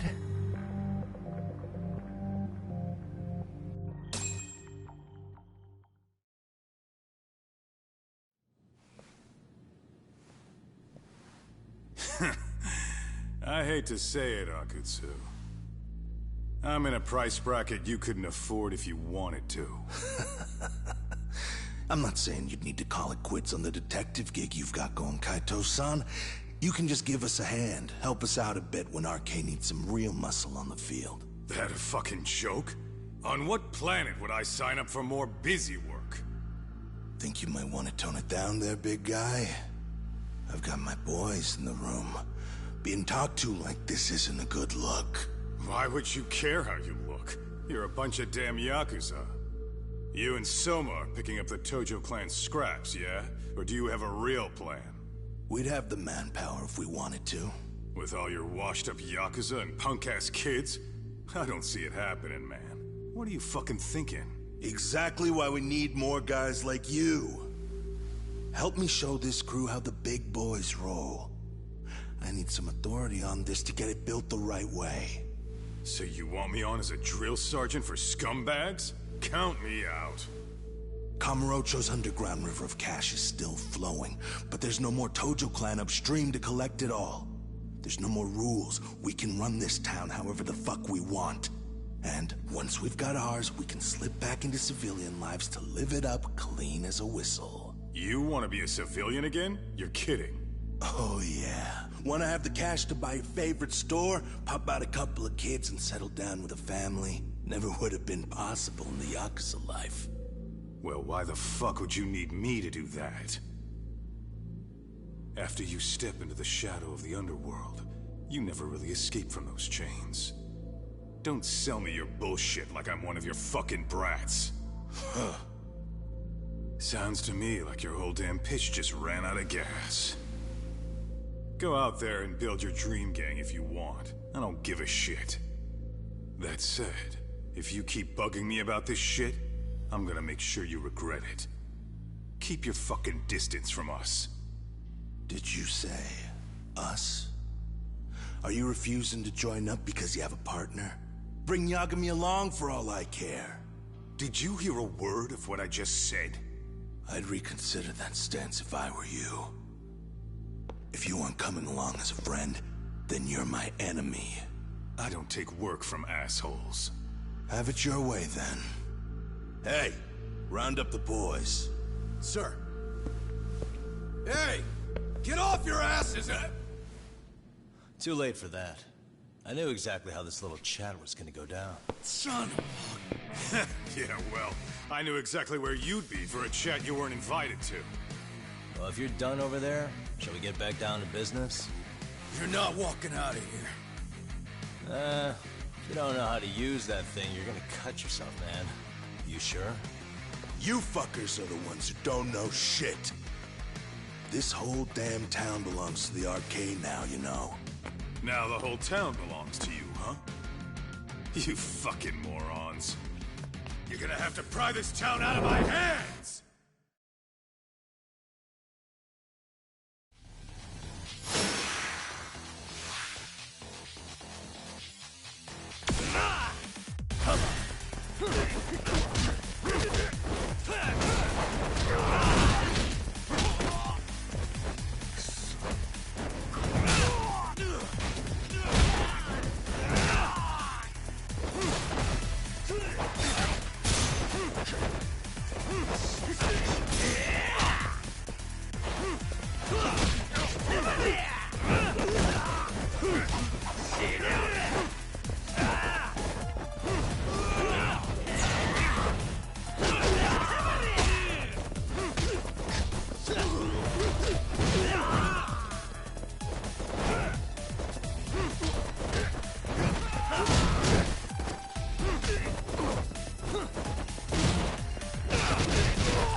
Hey, quit dragging your ass! Right! Sorry, boss! Yo! Fuck them up, boys!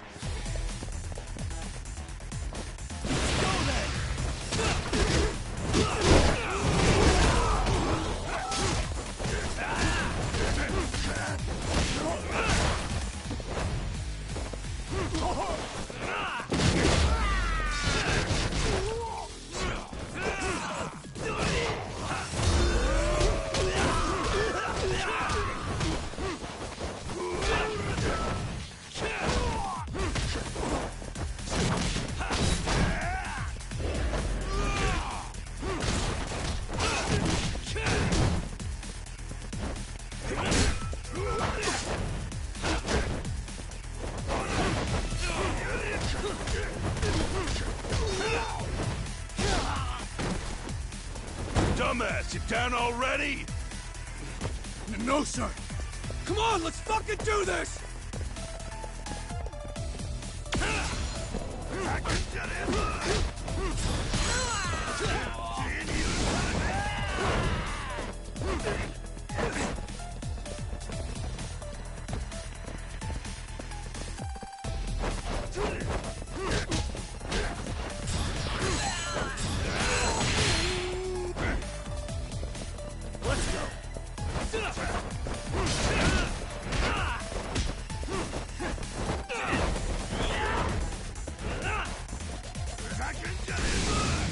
Let's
Now I understand why you wanted Kaito on your side.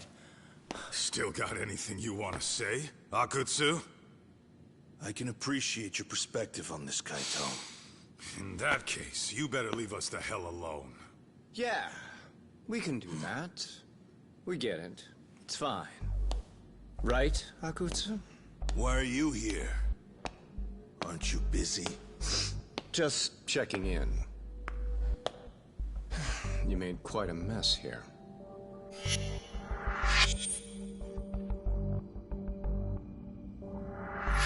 Tak, meet Soma. He's the leader of the RK. Yeah, I kind of figured.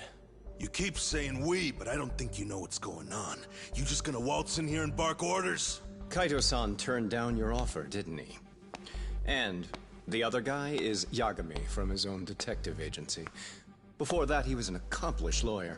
Now he's with Kaito-san independently. It's my job to be running HQ, though. You shouldn't roll up unannounced. I'm supposed to leave you to your own devices? I do have to check in, at least to show my face. Got a cold? It's a dust allergy, actually. Tough thing to live with. And I used to catch hell for it in the Yakuza.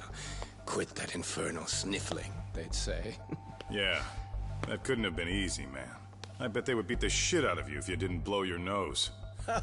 You know it. I do wish we'd had the time to work together, Kaito-san. You as well, Yagami-san. It may feel like we're a small-time outfit in the immediate term, but RK will grow. We'll show you. But in the meantime, we'll leave the two of you be. Does that work? Finally, some sense. Best of luck with the growth. As the leader here, you need brains and brawn.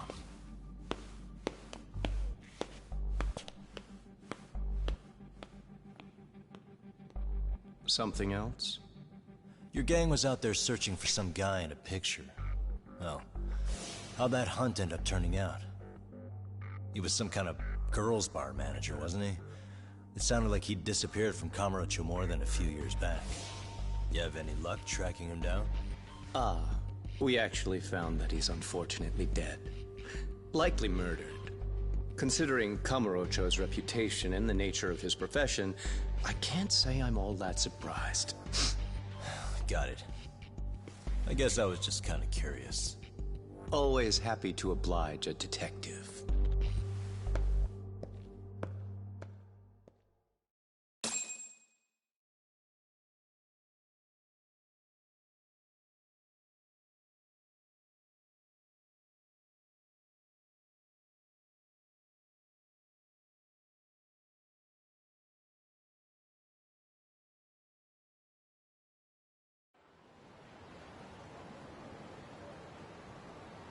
I guess we shouldn't have taken RK so lightly, even though they're new to the scene.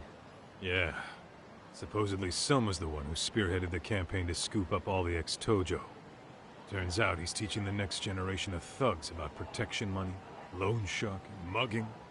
He's like an unemployment agency for shitheads. They've got 50 full-time bodies so far, but if you include part-timers and other associates, they may be well over 2,000 strong. That's a lot. Even half that's a lot. The Yakuza left behind a gaping power vacuum in this town. Even if it wasn't RK, someone else would have swooped in. So much for peace and quiet in Kamurocho, huh? Sorry-san's calling. Hello? It's Shiosaki. Sorry for the wait. I found our file on Ahara's victim. Ah, Mamiya-san, right? Yui Mamiya? Yes. She lives with her family in East Ikebukuro. I'm about to make a quick house call. Awesome. Then I'll be right over. Good. See you sooner than later, I hope. I caught all that. You go on ahead, Doc. This one's outside my area of expertise. Okay. I'll head back to the office when I'm done.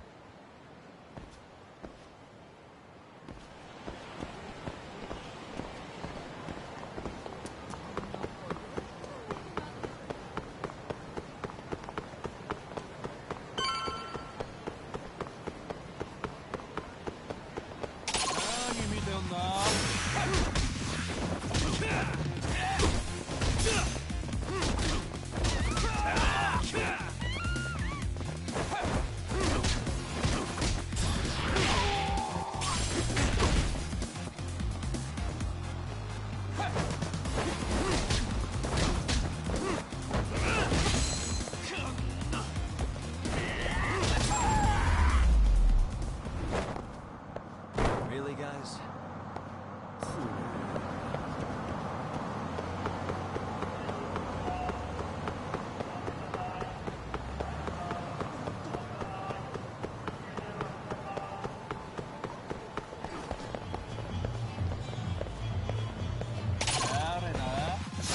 Wish you hadn't. Come on.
What a waste.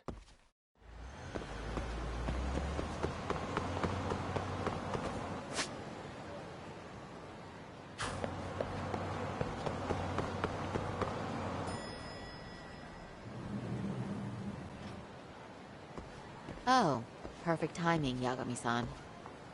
And here I was about to go without you. Are you ready to visit Mamiya-san?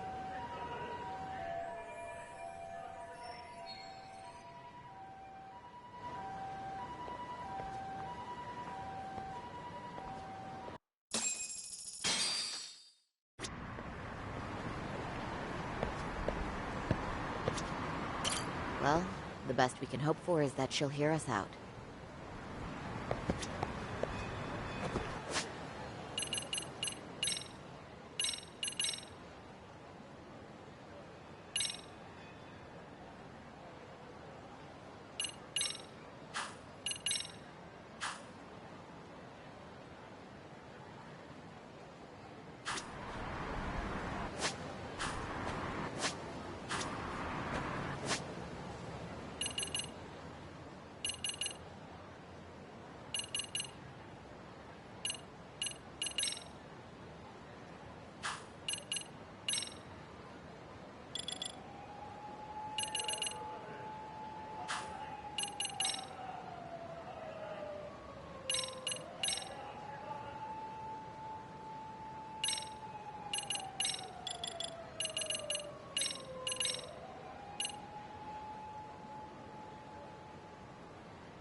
walking away.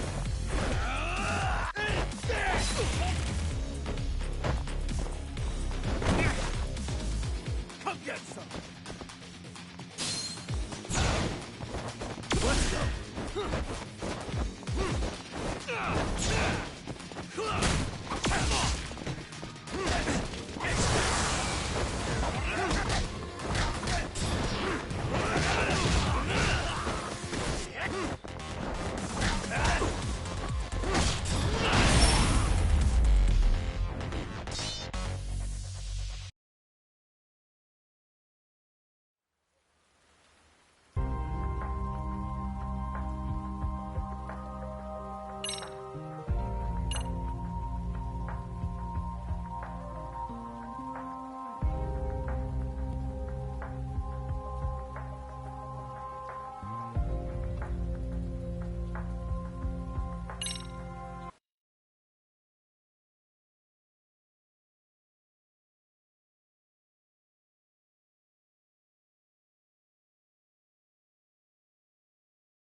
gonna bleed!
Slice you to ribbons!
Slice you to ribbons!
You won't get away.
You won't get away.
Remember, we're speaking to a victim here, Yagami-san. One whose assailant we defended in court. If we had tried to make an appointment, she probably would have declined outright. Not sure showing up unannounced is much better, so let's just hope she's willing to talk. Yes, there's no way around it. It's a risk we had to take. Well, here goes nothing. Yes? I'm Shirasaki from the Genda Law Office, the attorney for Mr. Akihiro Ehara. You may remember me from the hearings. Why are you here? Don't you know it's rude to show up at someone's door uninvited?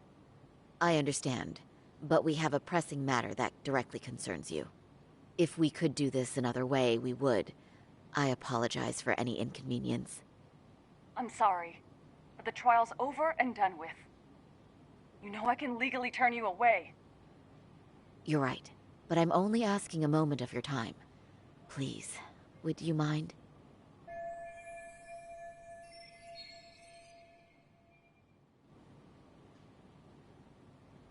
I don't have time for this.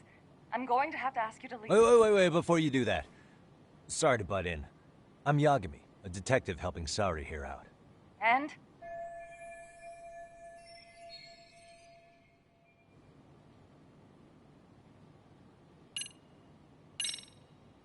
Are you aware of the trending video that's leading people to believe Ehara committed murder? Thing is, the victim was confirmed to be alive in Yokohama until the morning of your own incident. And since Ehara was on the train with you, they're ruling him out as a murder suspect. So, what is it you're getting at? Just trying to ensure you're in the clear from any of that unfortunate business. If we could do this now, we'd never bother you again. All we need is 10 minutes of your time. How absurd.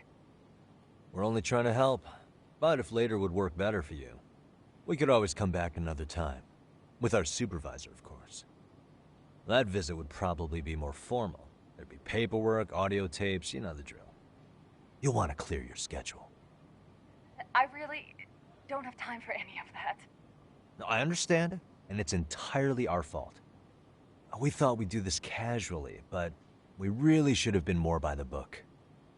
But it is a murder case, so we do have to make sure our paperwork is in order here. Now, would you prefer to schedule a date to accommodate a more formal interview? You said 10 minutes if we do it now, right? We'll make it as painless as possible. All right. Hold on. We really do appreciate it. Well, I'm impressed. I'm also not sure I should trust a word you say ever again. Really? I did get us in the door, didn't I? I'm joking. I do appreciate the help. Now let's not screw this up. This is likely the only conversation we'll have with Mamiya-san.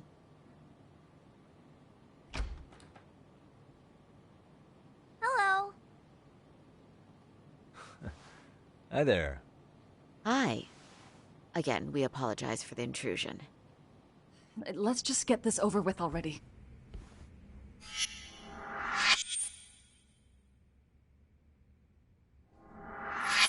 Okay, bye-bye. We'll make this quick.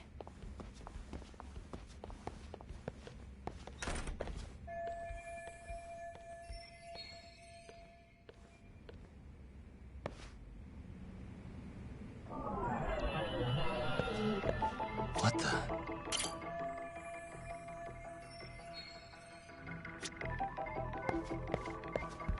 Hey.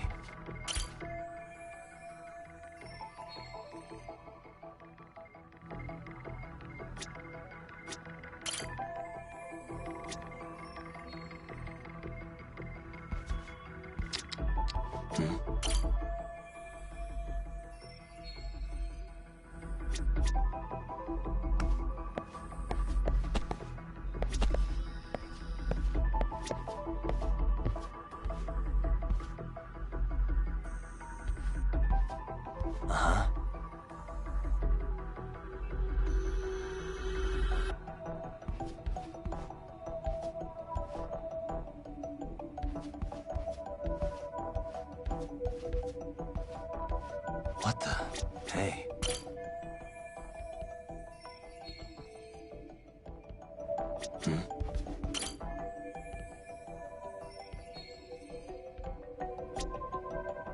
Suspicious.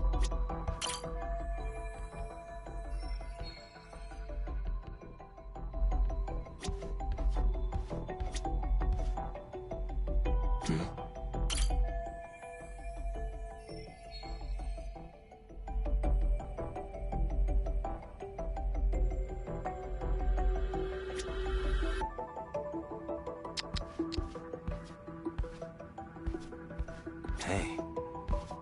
Suspicious.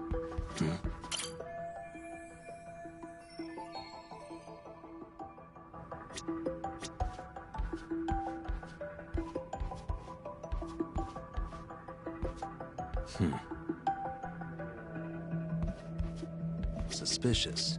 Hey. Hey. Suspicious.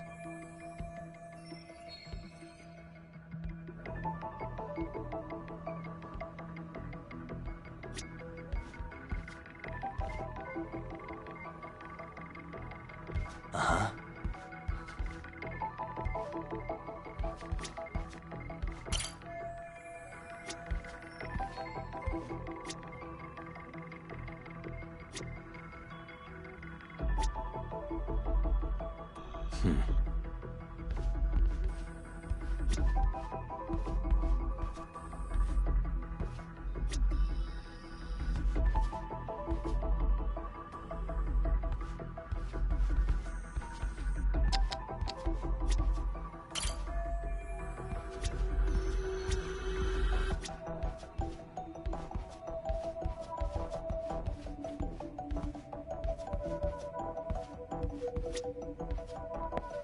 Uh-huh.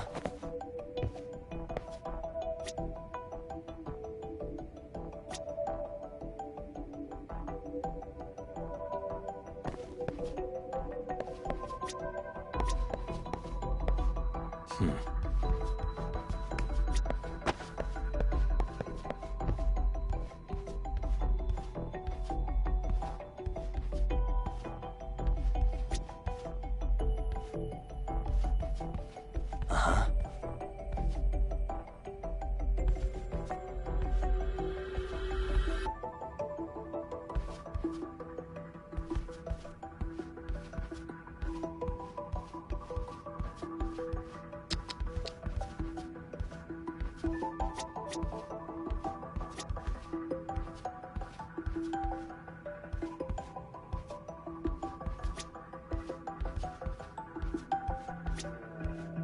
Uh-huh.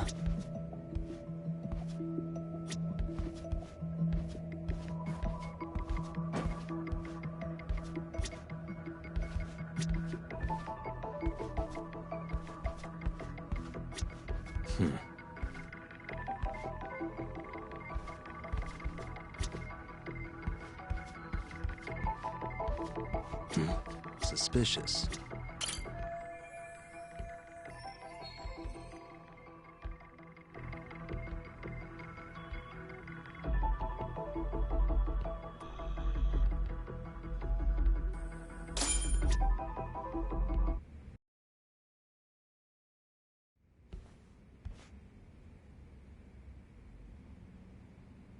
So, Doc, I've already told the police and the court everything they could want to know about that morning. I'm sorry to put you through this again, but would you mind going over those details with us? What else is left to discuss? I understand how pressured you might feel. I've gone over this so many times. I wonder if pressing charges was even worth it. No, what you did was both brave and inspirational. Many victims are afraid to come forward for any number of reasons. Your voice might give them courage to find their own. Ironic, hearing this from that Predator's defense team. Well, perhaps.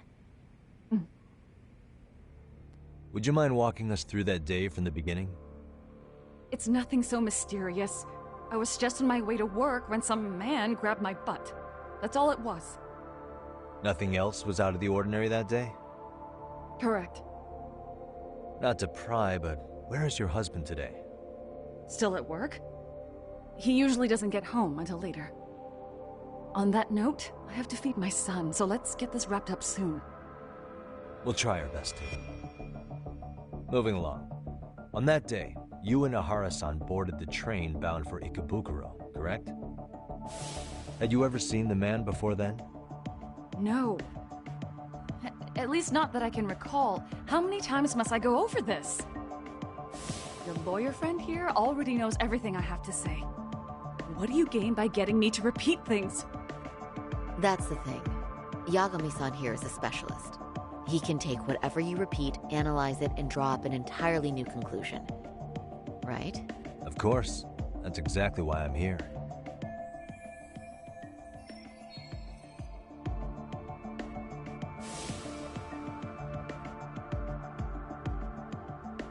In the security footage as you stepped onto the train, it looks like Ahara-san stepped right behind you.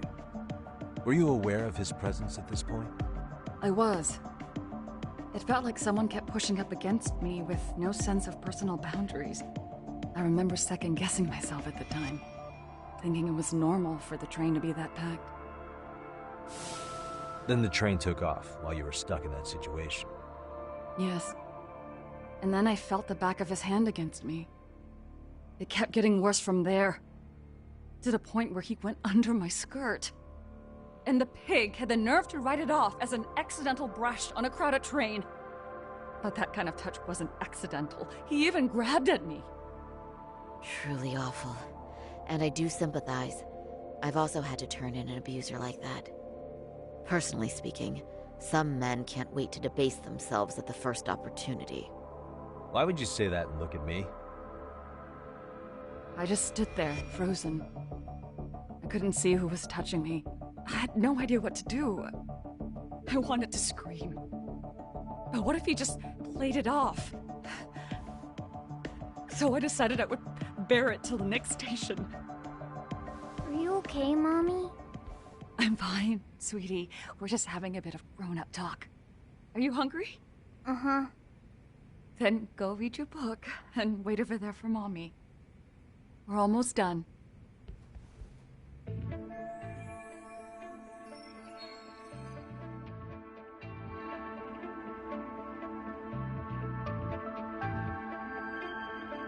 You said the abuse lasted the entire 6 minutes between Ikebukuro and Shinjuku Station. Did you see the groper's face at any time during that span? No. I was too terrified to look. And I thought, even if I did, he'd just pull away and escape. But just as the train was pulling into Shinjuku, I reached back and grabbed the hand on me. That's when I saw his face.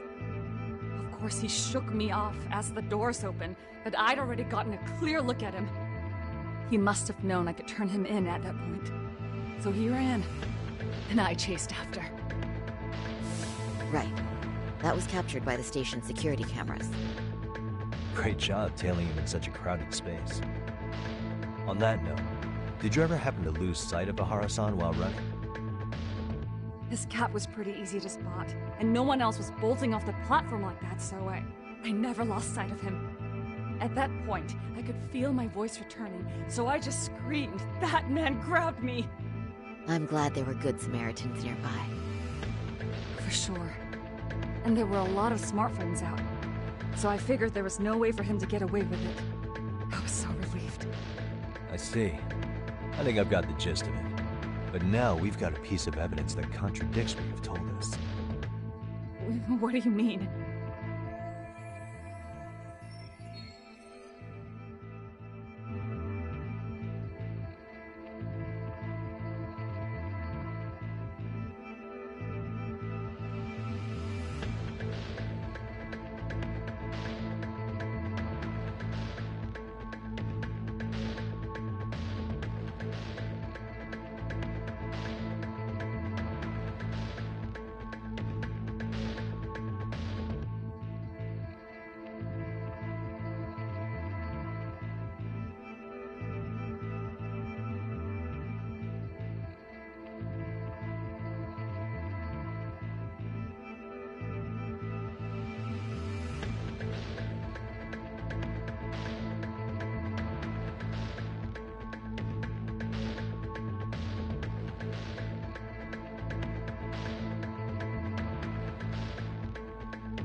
Well, on the same day, at 6:30 a.m. in Yokohama, a student teacher named Hiro Mikoshiba was sent off to work by his mother. But he was soon abducted near his home, only to be found dead much later in Ijincho. Is that... According to the video, Ihara-san here is the murderer. What? He killed Mikoshiba in cold blood to get vengeance for his bullied son. His kid was about to graduate high school, but instead, he took his own life. So Ihara took it upon himself to punish his son's tormentor. That's awful. But now we come back to the issue here. If this footage is authentic, then Ihara-san couldn't have been your assailant. The victim's estimated time of death and Ihara-san's time of arrival in Tokyo simply don't allow for it. It's just not possible for someone to make that commute. But there's the flip side. If Ihara-san was in fact your assailant, it would mean this murder footage is a fabrication. I don't know what you expect me to say after all this. Right? Now you know how we're feeling.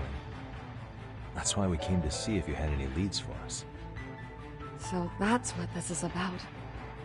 After hearing your story, I have no doubt you endured a lot that day. Which would obviously mean that murder video was faked. Then, who shared that video? And why? Wish I knew. Based on the quality, something this convincing would need quite a budget.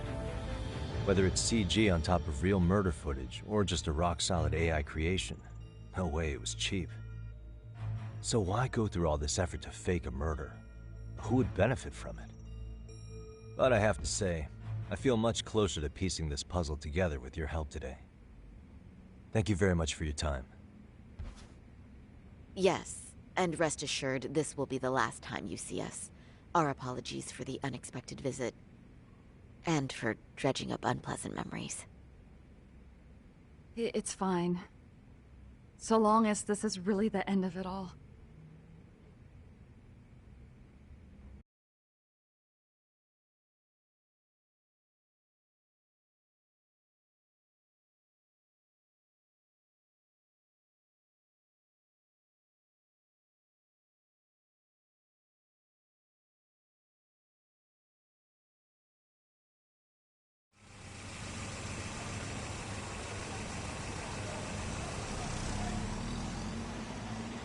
I'd like to report Mamiya-san's account to the rest of the team.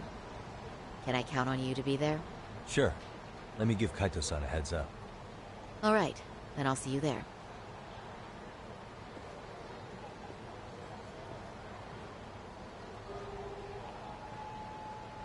Yo, me. Hey, I just got back to Kamurocho. Everything good? Any news? All good here, man. What's with you? You worried Arcade got to me or something? I mean, they did run their mouths about stabbing us in the back. But if you're good, I'm good. Anyway, I'm heading to Genda so Sari-san and I can go over what we learned from Mamiya. You're the boss. As for me, I'm calling it a day. You do that.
What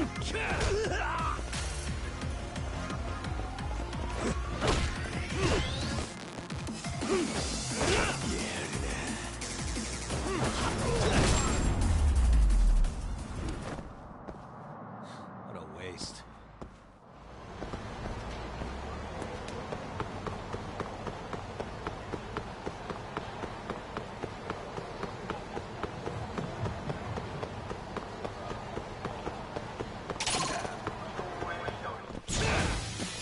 Why is there something?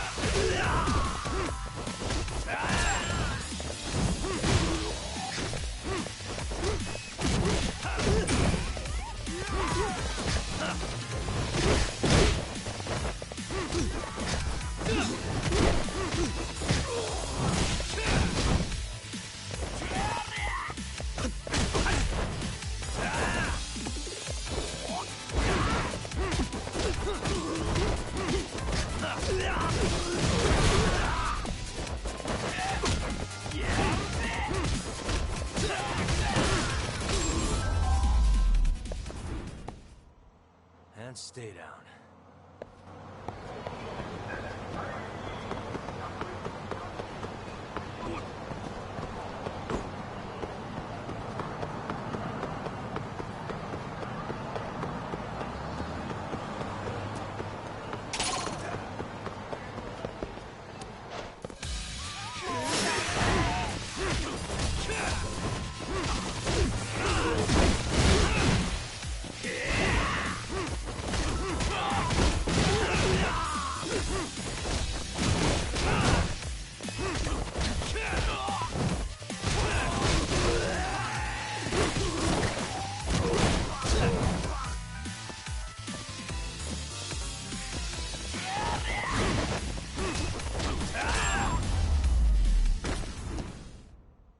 Really, guys?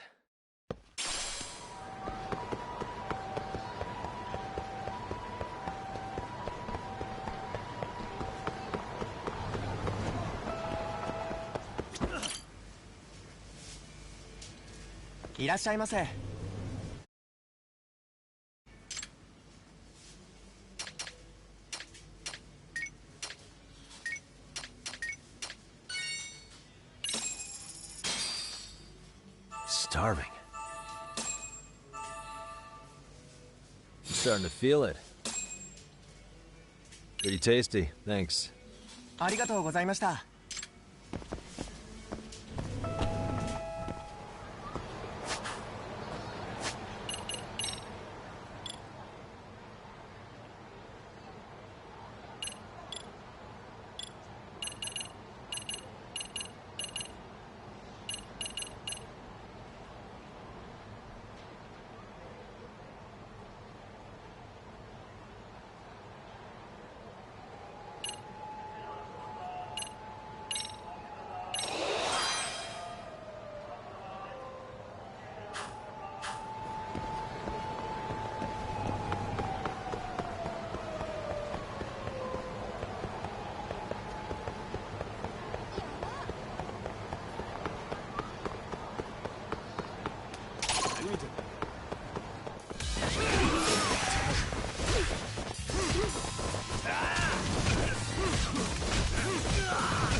Nice try, jerk.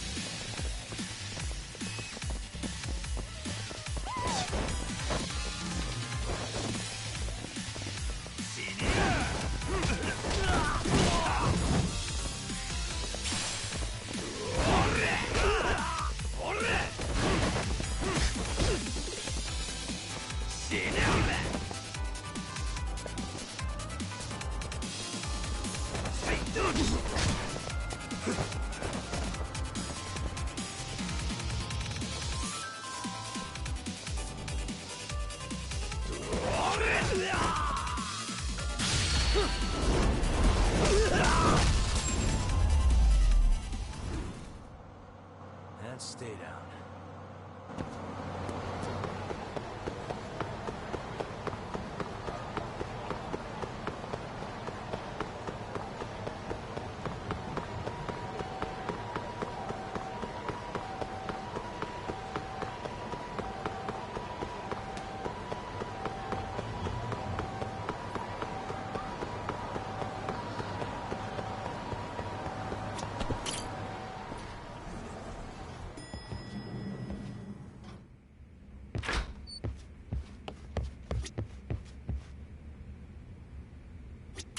Are we ready, Yagami-san?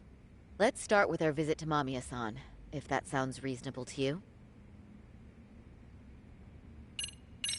Yeah, let's start there.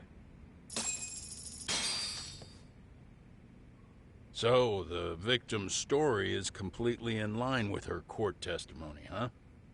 That's correct. There wasn't anything new to pick up. Unfortunately. In which case, should we look into the murder video instead? Like, figure out how they made it? Let's not get ahead of ourselves here. Whether that tape's fake or real, someone had to put it online, right?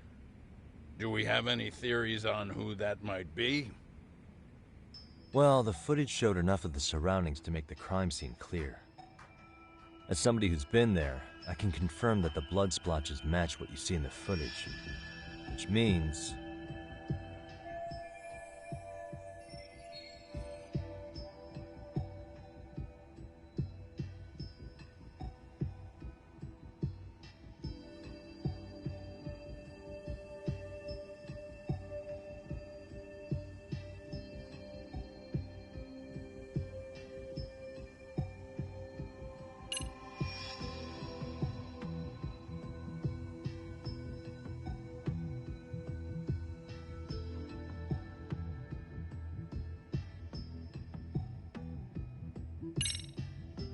the murderer's accomplices have to be the ones who posted it for him. Yeah, I can't see it any other way. I also agree with Yagami-san. But in that case, what would their motive be? Maybe they wanted to make a mockery of the police, or even the whole system. Huh? We know Ihara got himself convicted for groping, so he'd have an alibi for Mikoshiba's killing. But then, his conspirators turned it around by uploading the murder video online. Almost as if to say, look how he got away with it. I see. Yeah, that does make it sound like he's taunting them. That's well and good, but I'd like to shift gears. Let's talk about the actual fabrication of the video. How does one go about that? Well, for example, the true culprit would be taped murdering Mikoshiba. Then Ihara's face would be copied and blended onto the killers. That's how they'd approach it in a Hollywood movie. But then, wouldn't you be able to see traces of it being faked? Tsukumo-san reported that he's found nothing of the sort in his analysis. We've been down this road before. If we take the stance that the footage is fabricated, we have absolutely nothing to work with. Then let's tackle this from the stance that the video's actually real. If that's the case, there has to be a flaw in the groping issue.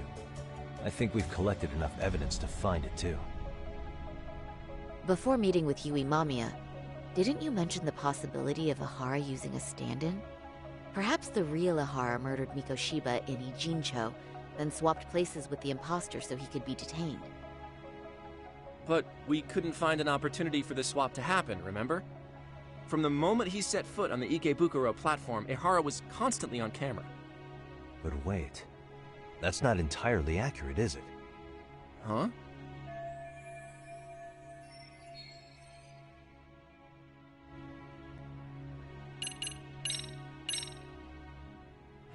Remember how we mocked up a diagram of the Shinjuku Station platform? Yeah. Oh, wait! That's it! You could be onto something. There's a point where Ihara wasn't on camera at all.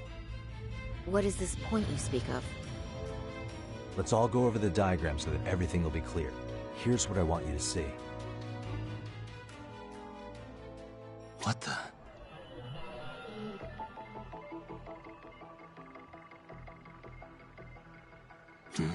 Suspicious.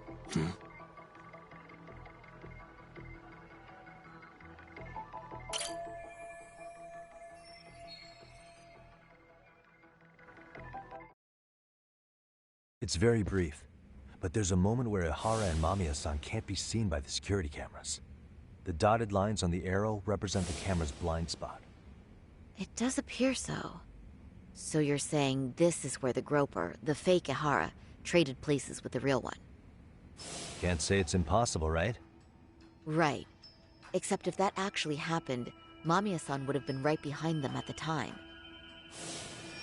Could the two really swap places without her noticing? In a crowd like that, I think it's feasible. If that really was Ihara's plan, then I'd say he was being careless. Careless? How? Well, on the day of the incident, the station was packed for morning rush hour. That means there was no solid guarantee the assailant could make the switch. He could have been nailed by any random passerby before reaching the blind spot. Good point. Not only that, if Mamiya-san had called for help while the train was still moving, then the first Ihara would have been caught before even reaching the platform. Oh, I mean, yeah! Called it. Think about it, Yagami-san. Why would Ihara's accomplices meticulously plan out every last detail of this alibi, only to leave such a crucial component to chance, as Hoshino-kun pointed out? Oh, just doing my job. True. Good work, Hoshino-kun. In fact, I think that may back up my own take on it. Yeah? What if everything, including the appearance of leaving the plan to chance, was part of the plan? Can you expound on that? I'm saying I agree that such an airtight alibi wouldn't have allowed for contingencies. And that takes the question to another level. Just how far did they line up the pieces in advance to make the swap work? Are you saying there's more to it than we discussed? What did we miss?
I know this won't go over well, but what if Mamiya was colluding with Ihara all along?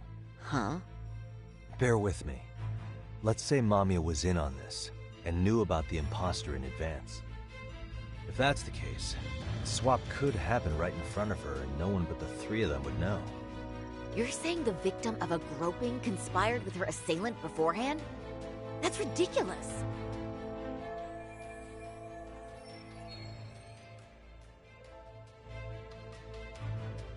Let me just say, I'm only trying to work out how a swap like that would be guaranteed to work. Now, if Ihara and his stand-in both know that Mamiya will pretend not to have seen them, they can trade places in the blind spot with impunity. Conversely, if Mamiya wasn't in on the plan, the idea of a swap would never work. We can say with certainty that she would have seen the swap, so... she could have even called attention to the real Ihara the moment he stepped in. That way, the people around her would be focused on chasing the correct assailant. The rest is as we know it. They caught Ihara and detained him until the police showed up. Hold that thought. If your theory is accurate, what about Ihara's trace evidence? Remember that fibers of the victim's underwear were detected on his hand. Well, that can also be explained by Mamiya being in on the plan. For example, while the stand-in was showing himself at the security cameras, Mamiya could have easily provided Ihara access to a pair of underwear at the same time. Maybe the stand-in loitered around for so long because he was letting everyone else get themselves in place. It's not impossible. We can work out the other details later. But the point is, Ihara's murder alibi is shot if Mamiya was involved. In summary, it's possible Ihara disgraced himself to secure an unshakable alibi for Mikoshiba's murder. I'll concede that it's an avenue worth pursuing. And when it comes to the prosecution, they can't just admit they got the first case so wrong. Plus, they can't question Ihara about Mikoshiba's murder. In fact, their only option is to claim the tape was faked. So he managed to make a farce out of the system after all. Well, his court case for his son's bullying did get more or less thrown out, didn't it? The school, the investigative committee, and the court all agreed there wasn't enough evidence to convict anyone. No surprise for me that the guy held a grudge against the system for so long. Hold on. Before we all decide on this. What's up? The obvious question to me is why would Mamiya be party to such a crime? She appears more than financially stable, and she's even raising a child. So why would she do something so enormously risky as helping establish a murder alibi? Yeah, I haven't gotten that far yet. But maybe she was promised something that far exceeds the risk. Or maybe Ihara has some kind of dirt on her even? Enough to make her help with a murder? What sort of secret would be big enough to force someone into that corner?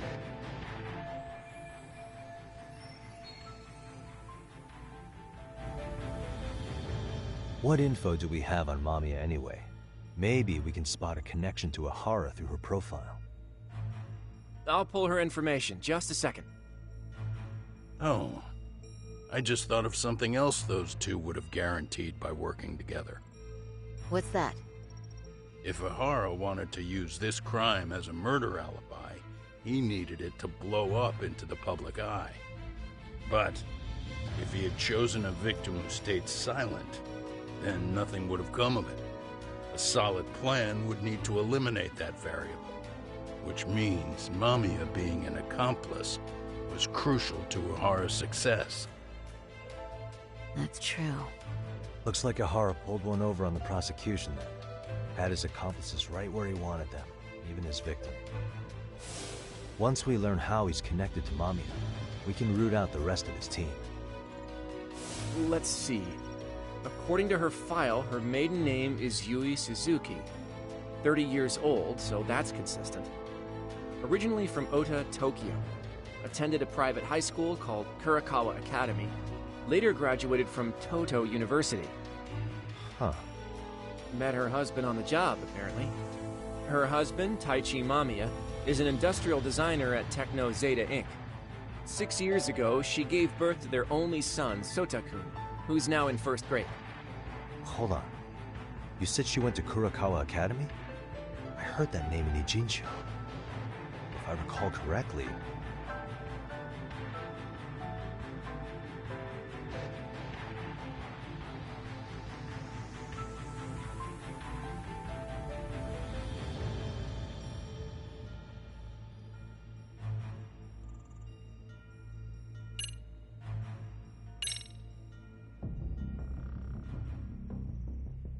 When I went to scope out the murder scene, there were these 3 guys watching the detectives and me.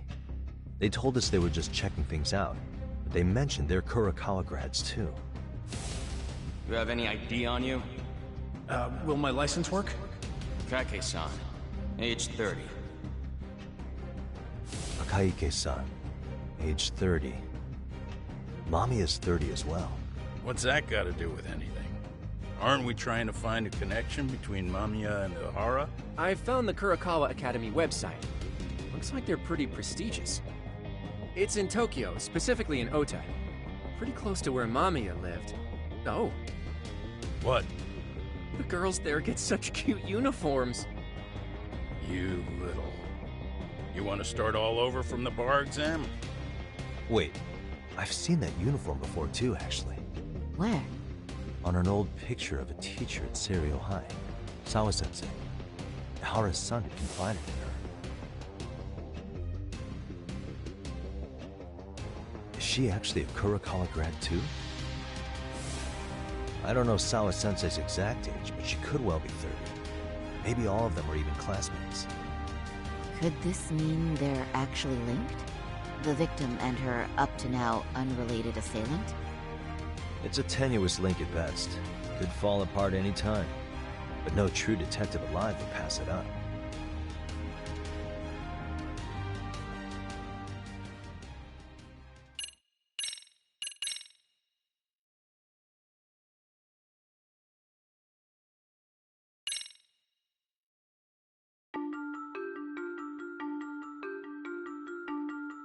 A previously unseen link is established between the groper and the victim. Charting out their relationship is akin to tracing a spider's web. But with each false thread ruled out, only the improbable truth remains.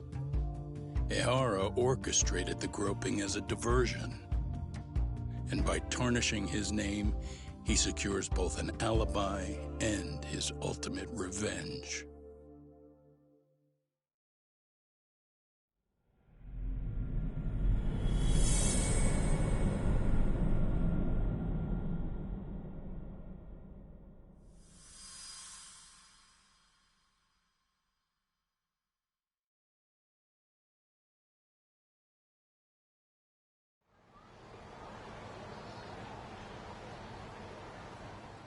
Hiro Mikoshiba's murder was sparked by the bullying of Toshiro Ehara, who committed suicide 4 years ago.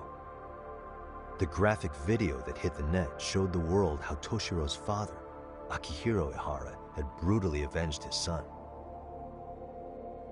We also know the father had accomplices. On October 7th at 6:30 a.m., they forced Mikoshiba into a vehicle, took him to an abandoned building, and gravely injured him. Then, around 7:30 a.m., the time frame when Ehara killed Mikoshiba, the other conspirators were probably nearby, even though they weren't on camera. At the same time, 30 kilometers away at Ikebukuro Station, a man who looks like Ehara is caught on camera. We'll call that guy the stand-in. The stand-in made sure he was in front of the cameras for more than an hour before boarding the 9:06 a.m. train, the same one Yui Mamiya was on. After committing sexual battery on that train, he meets the real Ehara in the camera's blind spot, and they change places. That's how he established a false alibi for Mikoshiba's murder. And to achieve this, the victim, Yui Mamiya, had to have been in on it from the start. Sure are a lot of people getting their hands dirty for Ehara. Mamiya, Ehara stand-in on the train, the guys who kidnapped Mikoshiba. How did some troubled cop manage to recruit so many allies? Well, one person that comes to mind who might be the key to all this is Yoko Sawa. She's a teacher at Seiryo High. She was the only adult Toshiro-kun ever told about the bullying, and she supervised Mikoshiba as a teacher before he disappeared. On top of that, she's a Kurokawa Academy graduate, same as Mamiya. Those trespassers at the murder scene were also from Kurokawa.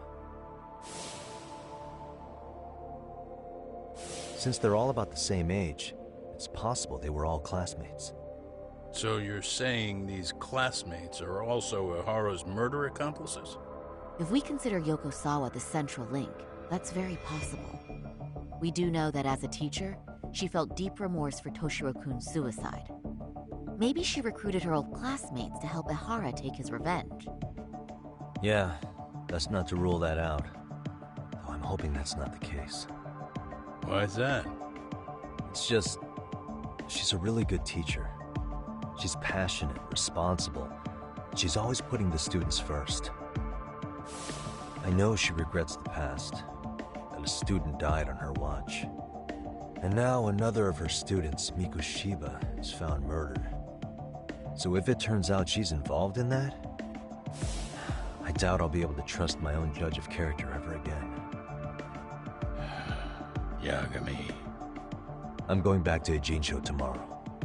The plan is to bring up Mamiya's name to Sawa-sensei and see how she reacts.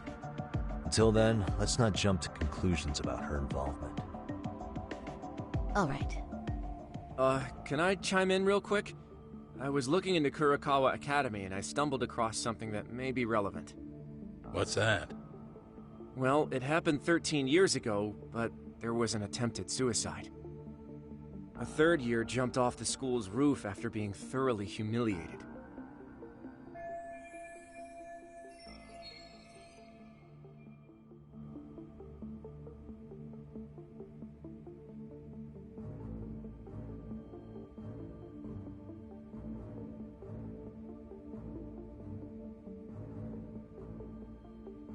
Actually, Sawa-sensei mentioned that.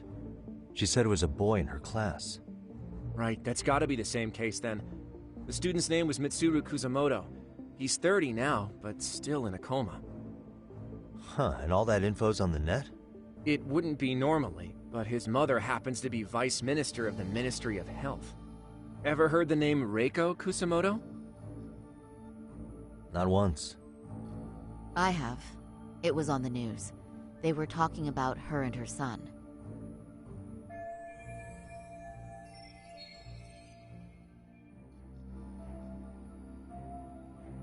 Well, do you remember the uproar in the health ministry when Vice Minister Ichinose got arrested? Apparently, his successor couldn't contain the resulting chaos, which is when Kusamoto-san got tapped to lead. They couldn't afford another criminal scandal, so her promotion was out of the blue. She was a safe choice, a veteran with tenure and experience. Not to mention, her son's tragedy made people see her as a more sympathetic figure. Very popular. She's kind of a new generation heroine, so to speak. Huh. Is any of that relevant to the case at hand, though? Who knows? But Reiko Kusamoto and Ahara both have children who were bullying victims. I don't think that's a connection we can afford to overlook, if you ask me. Okay, so Kusamoto's son. What exactly happened to him? Let's see. He was bullied by a fellow third year at his school, Shinya Kawai. The records say he harassed Mitsuru-kun every day, in and out of school. Well, one time he even stuffed dirty rags in his mouth. That's so cruel. Yeah, and the teacher was a real piece of work. Apparently he knew, but he just smirked and said, "Don't overdo it." Oh, I remember now. The media pounced on that one hard. If they were classmates, then both Sawa-sensei and Mamiya would know about this. And maybe because they couldn't save Mitsuru-kun, their guilt left them open to Ahara's persuasion. But to prove that, we'll have to hear from them directly. I'll talk to Sawa-sensei first thing tomorrow. That'd be helpful.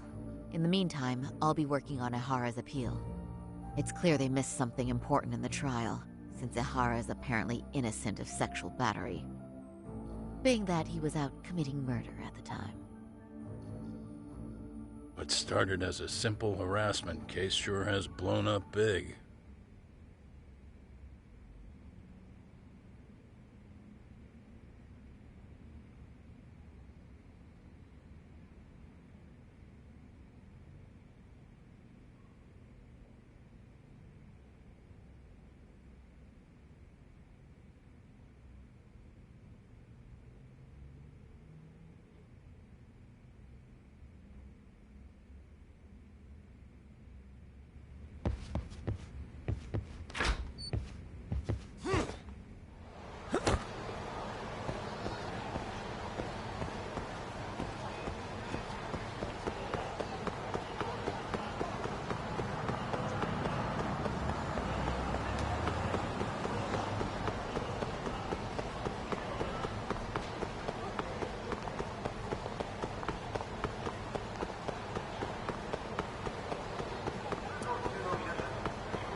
Really, guys?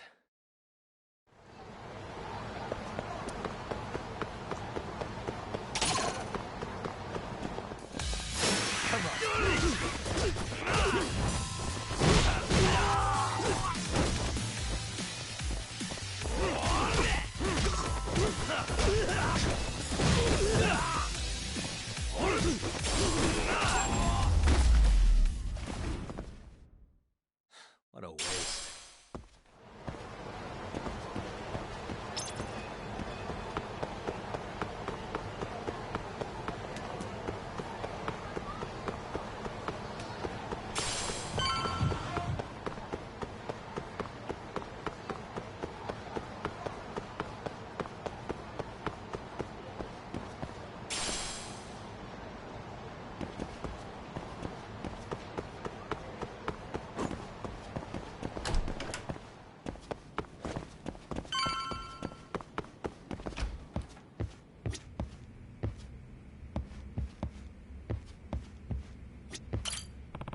Wait a minute, what?